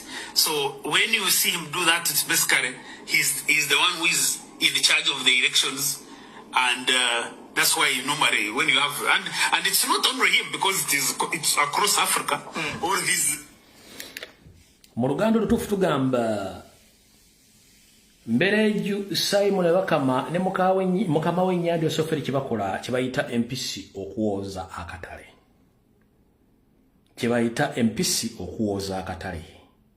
Era ntumana tuogera kutugamba nti Mbereju Simon Bakama ne Museveni Salimu Sale saako Muhoozi Kanyarugaba kibakola bakiyita Gadibengalye watu nga Mabuja etundo omuzigo nti watu bwebunaadiba nja gwega irangulye abasigadde obonje nga temuli interested. Nga ngenda ku kitundu ekyokubiri kya video eno ngenda kusaba buli candidate wa national platform nga toli compromised. Kyekisera mutandika okuba statement ya Nyando Yosoferi eya Muhoozi eya Kiriwa Kiwanuka ze batandise okuba okutiisatiisa abantu. Okukuuma akalulu kiri mu mateeka. Kalondo oveo tali mateeka okujja nga mutugamba namwe mukola ne Museveni. Okujja nga mutugamba nti mukola ne Museveni yessa mutandika okuba ekintu ekyo kubanga abalonzi balinze mmwe mbategeeza kimuzaako kyekyo. MP enatavayo kondeminga Kiriwa Kiwanuka, kansala enatavayo kondeminga Kiriwa Kiwanuka, oba mwenna abenkyukakyuka nti muba komininga Kiriwa Kiwanuka muba bawadde jakapooti ekyo bayita intimidation pro max outra kubanga diddiga ekintu kyamwokyeza Museveni kwe kusindika Kiriwa Kiwanuka omubbi abali mu ddiiru y'okugula ebyuma ebyo. Ebyuma State House yabigula, Kiriwa Kiwanuka ali mu ddiiru. Byabakama bamuleetera buleetezi ddiiru n'afunako portion. Awo tuvuddewo. Tugenze mu maaso. Nabagamba wano nasooka okubreakinga amawulega eyaliko speaker wa Uganda Rebecca alitwala Kadaga. Ne mbagamba nti bamuddusa okuva mu maka ge bamutwala mu case clinic awe Nakasero nga taakese taasulewo. Ne basooka bagasirikira okumala ennaku bbiri. Unfortunately, gavudde mwagala ku social media, which is okay. Tumusabira asuke bulungi nnyo, ali mu ggwanga lya Kenya ku mulirwano mu garaji ya Gakani International Garage. Wali mu mokanikera balabe nti balasobola okudda engulu oyo asooka. Owokubiri, abadde omwogezi w'amagye Felix Kulimbagye ali eyo naye mu garage bagezaako muzzamu Ssekabuzooba, bagezamu muzzamu Pistoni naye nattinga zaanaabuuka. Felix Kulimbagye naye ali eyo mu garage bagezaako mukanika muzzamu Pistoni, amuzzamu Ssekabuzooba n'ebiziiza n'ennatti webateeka nnatti ne Ssekabuzooba wanaabuuka. Ebintu bingi ziyitako buyisi. Mbeera yo tewoomya Nakabululu. Nga wetwogererwa okusinziira ku Reliable Sources, Secretary Office agiwereddeyo mu katandaalo ka garagi n'agiwa Chris Busiru yagenda okwogerera amagye okuva n'olwaleero. Musabe nnyo kubanga ayinza obutaddamu kwogerera amagye nga Chris Busiru olwali wadde office mutereevu olw'okuba nti Kulimbagye ali mu garage bagezaako omugeza muteekamu Ssekabuzooba naye obanyola Ssekabuzooba ogiteeka natti eyitako buyisi tekwata. Lwebateeka piston oluteeka mbooti tekwata eyika buyisi. Tuse bagambye nti tulete Chris Busiru taking over office. So kuva n'olwali temugenda kuddamu kola Felix Kulimbagye ng'ayogerera amagye agenda kubeera Chris Busiru era office bagimuwadde mu butongole akwate mugenda kira mawulire wonna. So Chris Busiru yagenda okubeera nga yazze mu kifo eky'office yagiwaddeyo. Kati naago nga bawadde njagala kugenda ku mawulire amalala nawo tuveewo. Mwagala mbannyonnyola tuli ku serious matters, mwagala nnyo ebintu bya violence, ebintu bitakwatagana, sijja bibagamba. Sijja mwagala nnyo ebintu ebyetakwatagana kati tuli ku nsonga za ggwanga kati waliwo olutalo sematalo olugenda mu maaso waliwo olutalo sematalo olugenda mu maaso luyinza otutwala obulamu bw'omuntu temwewunyanga mukedde ku makyanga mavi ya kuku avudde munsi temukeera ku makyanga mavi ya kuku bamujje bulamu bw'ensi waliwo olutalo wakati wa mavi ya kuku n'ennyanda esoferi ne famire yaabwe jjukira omugenzi Idi Amin Dada Allah amumuze emirembe gyali e Saudi Arabia gavumenti bw'ekyuka nja kweyama okukola enteekateeka y'emmezi Amini yo nagyeyama kati Amini bwe yali ng'afuutula magulu meeru omuli abayindiyindi abaki bonna ssente zaabwe zibasasula n'ebintu byabwe ne bagenda nga basasuddwa Nyandwe mu bubbi bwe Promax najja n'agamba eggwanga nti Amini yasasula abayindi nti era abayindi ebintu byabwe agenda bibaddiza era n'abibaddiza naye nga tabibaddizizza abayindi bonna abali mu Uganda bapangisa bonna bakimanyi nti Amini yabasasula kati okubazza yabazzanga bapangisa okuddamu okukola ki okuddamu okubeera mu bizimbe n'obitambuza bapangisa kati ku bintu emu kubaali mu gavumenti omwo ne faamu y'enjeru yali part of the government farm naye nga baali bagitutta abayindi nga bananyiniyo kati olwokuba nti ye Kayindo Tafiire yali mu gavumenti ng'amanyi nti njeru farm yali ya gavumenti nga abayindi baali bagiwa wakolizi ye kennyini neyeddiza faamu eyo yageddiza mu buyaaye naye nga yagezaako teekamu ku mateeka atya yanoonya babagulumeeru abayindi abalina liizi eyo n'anoonya generation zaabwe zonna n'azifuna ne bamukolera endagaano nti bamuguzizza ye na processing ekyapa n'akifuna kati bamu processing ekyapa n'akifuna yensonga lwaki abadde abeera n'ettaka eryo ng'alikozesa naye nga teyali yakola ki teyaligula tebalimuwa mu mateeka yakozesa chance eyo kati Nyandi Yosoferi olw'okuba nti Kayindo Tafiire abadde ng'avaayo ng'alumbalumba yabagandiza kino tekijja kukola nga omwebazanya emizanyo gyabwe nga tekinyiza Nyandwe kati Nyandwe faamu eyo agyagala kati olutalo luliwo nti mavi ya koko Kayindo Tafiire bafuukidde ekizibu kati ate Museveni yagala mulaga nti yaani yekagujje kati bali mu lutalo era bagenze mu kooti omusango ne bagaa Kayindo Tafiire takalina mu bukyamu Museveni ng'akozesa amaanyi ge mu judicial kati Kayindo Tafiire ataddeyo okujulirako mu kooti okulaga nti yenna nyine ettaka mutuufu kati gye binaggwe yamuyinza okuleka Kayindo Tafiire nga muyiye amadinisa kubanga ettaka liri mu strategic area Nyanda alyagala n'okulaga ono nti yalina amaanyi kuba badde atandise bamanyira nga amanyira mutawani we kati kirimu influence yamu kubanga mavi yakuku takolagana muhoozi yaganza zifuge baana bato kati mugenda kulira tabbu eri awo essaawa yona muyinza okuba bamuyiye amadinisa oba ekintu kyonna naye ng'olutalo lw'amaanyi nnyo luyinza n'okuvaamu ekintu ekinene so Kayindo Tafiire ku bintu by'ettaka awo bali bubi waliwo olutalo lwalwa luli wakati wa Nabbanja Janet Mukama Museveni bannamba 7 bannamba 5 n'ankabirwa ng'olutalo luno luli bwe luti luva ku masannyalaze gammwe n'ankabirwa y'omu ku bamafiya badde baddukanya ekitongole ky'amasannyalaze Nabbanja naye umeme bwegenda nga kusaba minisita Nabbanja n'afuna interest okumanya endagaano zonna z'amasannyalaze zaali zitya agenda kizuula nga amasannyalaze mu Uganda gabaddemu abafere bangi mukazi wattu n'akola lipoota n'agiraga Nyandwe nti abafere abaagoba kampuni ya umeme ate bafere bamu baagala okufuna contract empya n'atamanya nti abafere abo ate bali mwani ne Janet mwali kati Janet olw'okuba nti ennaku zino Nyandwe ali mu campaign Janet bwe yakimanyako nti Nabbanja amaze obbalabisa Janet n'atuma muwala we n'atambula ne Museveni agambe kitaabwe nti tulina interest mu masannyalaze ago omwana ategeeza kitaawe kati kira agenda okwetegereza empapula nga muno bitakwatagana yesu mulate banafuna muntu mutuufu agenda tola masannyalaze ago ne kati Janet agudde olutalo ku Nabbanja saba minisita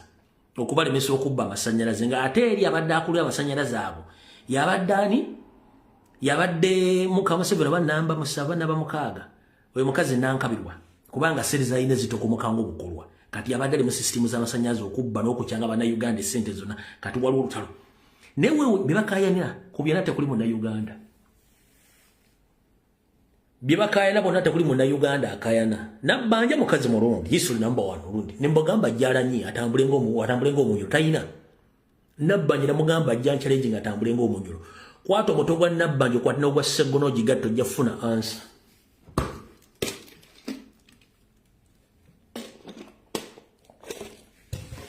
kwato mutogwa Ssegono okwato ogwa nabbanja jafuna answer Ssegono atambule ng'omuganda tajja kulaga nabbanja atambule ng'omunyoro tagenda kulaga na kitawe waali kabere jjajjaawe Museveni nabagamba dataliko kubuuza jene ndabagamba dataliko kubuuza oyo muhoozi talina kyalina ate Salimu Salomo Somali w'oggulu talina kintu kyonna kimukwasaganya ku Uganda kati ababbi bakaana ebintu bya Uganda banna Uganda basirise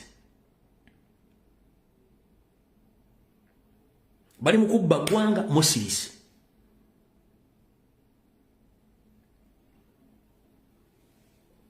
mujja tegeera bwe nabagamba ekigambo baganda manya temwasooka kitegeera mwakakitegee ate nze sibaniya sirwana nammwe nze nzija na information n'egiteeka bwetuukirira nga muga sajja ono mulogo baayina essabo siri mulogo siina ssabo nkujjukiza emmanda tezitemba buli muntu gw'osanze emmanda zibaako n'akatebe kaazo gwezisiimye okitegedde bulungi nnyo kati nabagamba baganda manya mujja bategeera banyiiganyiiga mangu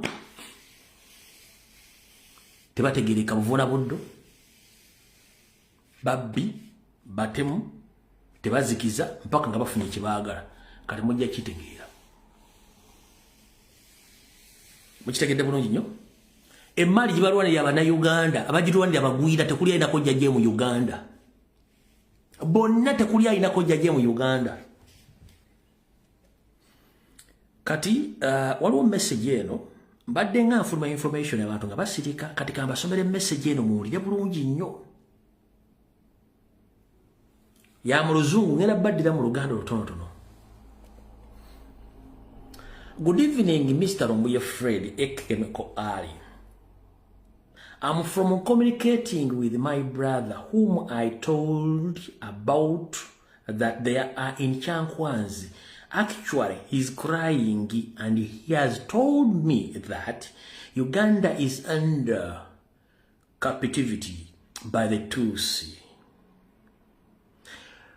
Akawungeza akalungi mukulu Fred Rombuye Ekemeko Ali. Munange nva kwogera ne muganda wange olwaleero. Muganda wange ono aliyo Chankwanzi angambye nti tulaba omusajja Rombuye ngali mu kwogera ebigambo naye olwalire ebbanga litumaze eno tubitegedde omusajja ebigambo byogera bituufu. Eggwanga Uganda liri mu buwambe. Naffe twagende tukimanyi naye ate tuzuulidde n'ekituufu. Nagamba, out of the 400 people in the training session here, we've realized that the native are 70 according to the names on their list. Batu tuwale embuzi bina ez'abantu tubadde edo nga tuli mu kutendekebwa naye tukizudde nti ku bantu ebina bannayuganda abatuufu tuliko 7 okusinziira ku mannya agaliko ne ge tulabyeko okusoma ku bupande. Buli jombera ne baga ebintu bino nga mwemagazanga akabwa kasibe ku ggaali kasigadde kunyiriza lusu. Tekasobola kulaje kava nga ne maaso kuba mukama waba akasiikiriza akavuga ye atudde kulundaganya avuga akabwa kali mugo kaje. Nyegeja kava tekalabayo kati bannayuganda basinga obonyi tubadde ng'obubwa. Nyando avuga atutwala batusibye kaggaali tu. Tetosobola kukyusa mtu kulaje tuva yavuga buvuzi. Katugende ku kitundu ekyokubiri ebitundu bisatu bya message. All of this, we are crying like it we are Ugandans to protect and then can join later, but things are not easy to their side. Intimidation are very high. Misomanga babiwandiise He trusted that in all forces, let it be police, UPDF, ISO, ESO, PUSO, FUSO, FUSO, PUKO, ready to find a native in those offices. And almost 75% of the forces in Uganda are now Tutsis. Akugambibwa ati. Tuli mu kwemagaza, tuli mu kkaaba. Nga bannayuganda bonna badde bebase. Naye ekituufu kiri nti tuli eno mu kukaaba, getukaaba getukomba. Mu kujja okuyigira ebintu bino tetwamanya, tumaze obituukamu wakati, amanya gaffe balaba ga bannansi bali mu kututiisatiisa. Era tukitegeddeko nti batutambulirako nabo batulaba, naye bye tugenza okulaba okusinziira tusanze ebintu bino wammanga. Nti wattu bw'otunula mu poliisi, mu ggye lya UPDF, omuli ISO, ESO, kizibu nnyo okusanga bannayuganda abaddala. Era ebitundu ebisinga obungi 7 ku buli 10 bonna bali mu magye ga Uganda, essaawa zino batuusi. Eyo siriiyo, nsoma njabibasomya bibalaga wano, maze saagala ogende nti nakusomedde ekintu kye neewandiikidde. As you've been telling us, he has clarified it that whenever they go to Somalia, Congo and Central African Republic, the commanders starting removing the names of their own from going to front line to live in the offices. Munanga bojjo wadde tulombolole ennaku n'otubulya ebigambo bino nga naffe munne twebuzabuza ng'abafuka banaaba. Muganda wakitegedde mbu lwabagenda ku ntole z'obasindiseemu gambe Somalia ku muliraano e Congo walinde ku muliraano e Central African Republic abaduumizi b'amagye gano bonna batandika okujjako amannya gaabo abaabwe ne balekamu ffe bannakabala tugende ku lutalo bakube mmome zino embaata zaaneti nga zisigadde mu yaafeesi. Bannayuganda mbadde nga mbagamba kiwano tukyagenda mu maaso. Ng'embaata zaaneti zisigadde mu yaafeesi bannayuganda bannakabala nga bagenda ku lutalo nga baba battirayo. To reduce the numbers, some are now applying for early retirement due to fear and divisionism in the army. Nti bannayuganda bangi essaawa zino balimu okutya abali mu bitongole by'okwerinda. Abasinga obungi bataddeyo empapula zaabwe bafulume amagye ekyosi kye bagwewala olw'okuba nti balimu okutya saako n'okwawulibwa mu bitongole by'amagye. Mbadde nga mbagamba batya mmwe. Omanye ekinoonyesa ndi kakiraka kimemese kweka buli kimu kyogera nga bwe kiri. Ayagala kiwulirize atakyagala kitokiwuliriza. Abasinga okunyiiga kuno bali related ku kabano group akato swift master plan. Abasinga okungobera n'okumpuliriza bannayuganda bannakabala bannansi. So ndi wano bategeeza omulimo gwange ngukola nga bwe guwandiikiddwa mu ssemateeka w'eggwanga Uganda. Kati gwawulira nga akagato k'enkwambaziza katuuse kiri gy'oli okunyiigira mu nzikiza ng'akunamira muzibe. Otherwise ngenda byogera mpaka kuwulira bubi. Ngenda byogera nga birina okubeera mpaka kuwulira bubi. Noza mukitegedde. Kati munnange bibagambye mbitegere muzuukuke. Otherwise nze olumu nja kutuula wano nga sikyakola live nga nziya negiteerako n'enseka busenegala abantu twabizuukusa nga biganya okuzuuka. Muwulira speed. Muwulira speed. Ngoza mutegedde. Message nzogedde bino biwa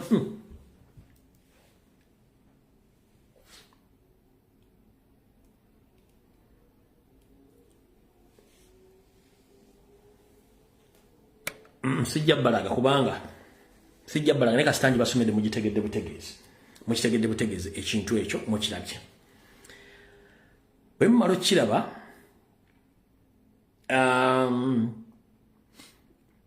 mulina ka video ke mulabye nga abasirikale ba SFC bali mu kubba abantu mu bitundu by'ewankulukuku. Mulabye video emu nga abasirikale ba SFC bali mu kubba abantu ewankulukuku.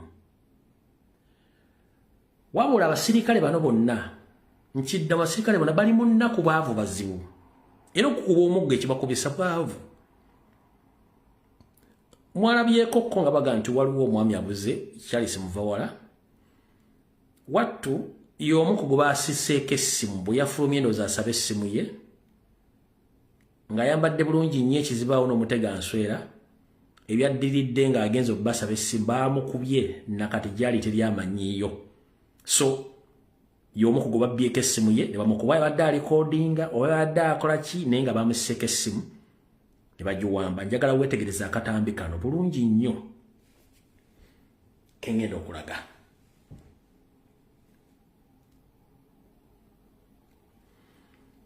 Ka seconds 47 njagala nkalage bulungi nnyo. Ngenda kakulaga mu mabega ne mu maaso. Aba munange essimu yange eno. Njagala nkakulaga awo. Okale bulungi nnyo. Akansoke nzijeko ekitala kino.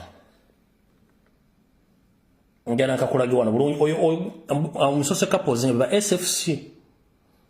Kati njagala nkazannya okalabe.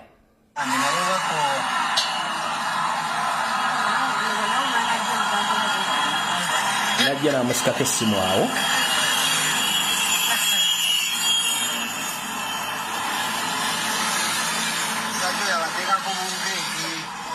N'afuluma wuuyo mu kanzu. Omulaba n'afuluma mu kanzu.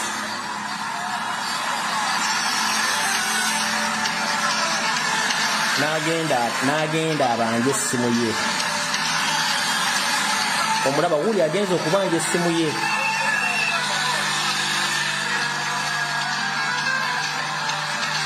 Ebyaddiridde zezo empi n'ebisambagere olaba abantu ne badduka n'okudduka. Tannaddamu kulabikako n'olwaleero.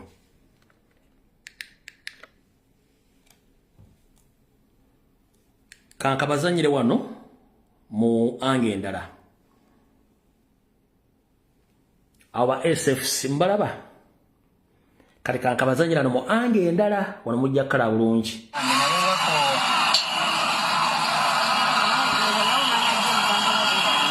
Abagenda mukulako essimu giraba n'agimukuulako.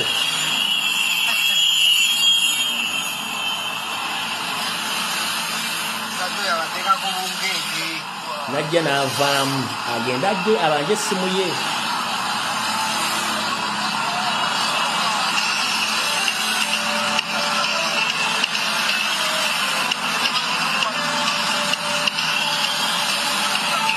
N'agenda mulaba agenze kubanja essimu ye.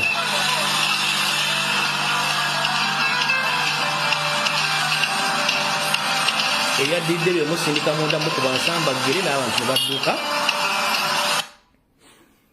Nakatannaddamu kumanyika waali. Abasirikale ng'abo bwe baba tebamanyise mateeka kati ng'ono w'omulaba akutte bendeweera agijje ku muntu agifunyizafunyizza agitadde waajagadde kubanga babasomesa physical training. Babasomesa physical training babasomesangako mateeka. Nakibasomesa wiiki we ne bagamba nti 80% of all police officers in Uganda they lack a knowledge about the constitution. The only thing they get is just physical training. Nothing they know about the law. But they are law enforcers. Which law are they enforcing when they know nothing about the law? Bakwatisa mateeka kinga tebamanyi mateeka. No bennyini tebeemanyi. Tunulira akatambi kano.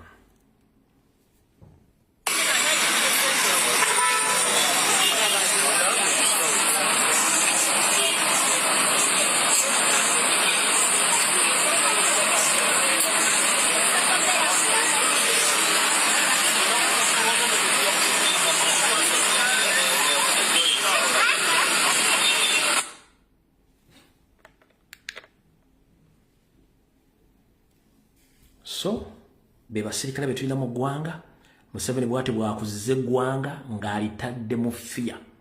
Kanfundikira ne statement ya.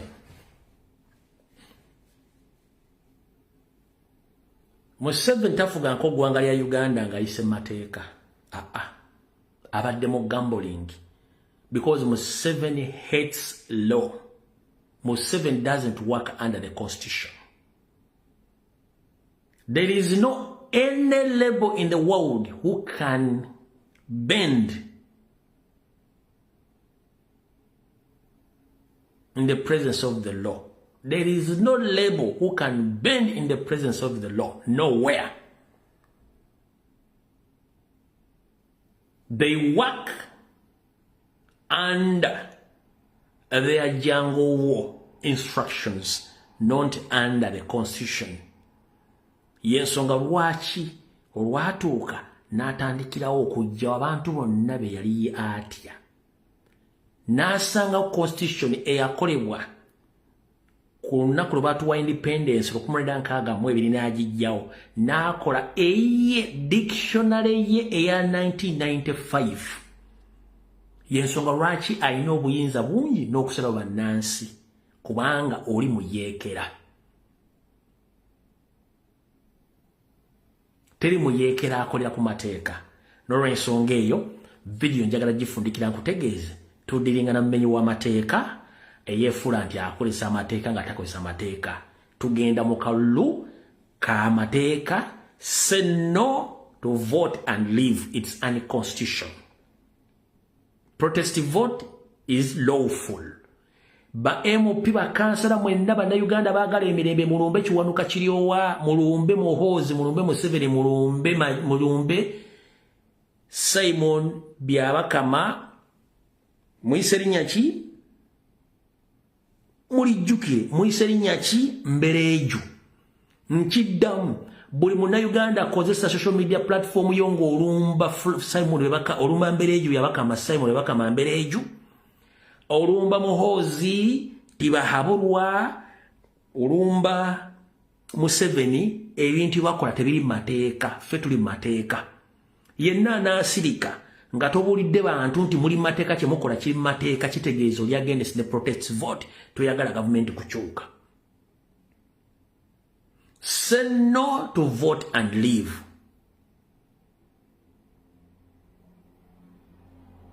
It is unconstitutional. Tekiriyo. For the first time tugenda kukwata abantu bano nga tubakwatira mu mateeka. Tugenda kwekalakasa nga twekalakasiza mu mateeka. Nkiddamu tugenda kukwata abantu bano nga tubakwatira mu mateeka nga twekalakasiza mu mateeka. Mbereeju wonna wooli Simon Byabakama tujja. Nyandi Yosoferi Tibahabulwa we are coming. Sigwa inaddayo wagula n'ekimotoka emyaka 10 otambula owaluka olinga embaata emaamira. We are coming for you. Oli mutabani wa atayina Windows anywa n'agayiira n'ameketa n'amacupa n'asoma okutukusoma noti y'eddakiika 2 ng'agisoma busome tagijje mu mutwe. N'oli muganda omusomali alina okubeera Mogadishu ng'ali mu kulya mmira, ali ggulu ali mu kutawaanya abantu tujja. N'oli omukyala yeesiga ebiziga ebirala n'abiwuuta buwuusi Anita Amongi nammwe tujja. Weefudde King Meke Bukedya ne Musoga nammwe tujja. Buli ssaawa era tugenda basalako mwe mulindeeko. Amateeka tugamanyi, constitution tugimanyi, mwe mulindeeko. Mukama 2010 mpeera video ewedde tujja sinkana lunaku lwonna mweraba.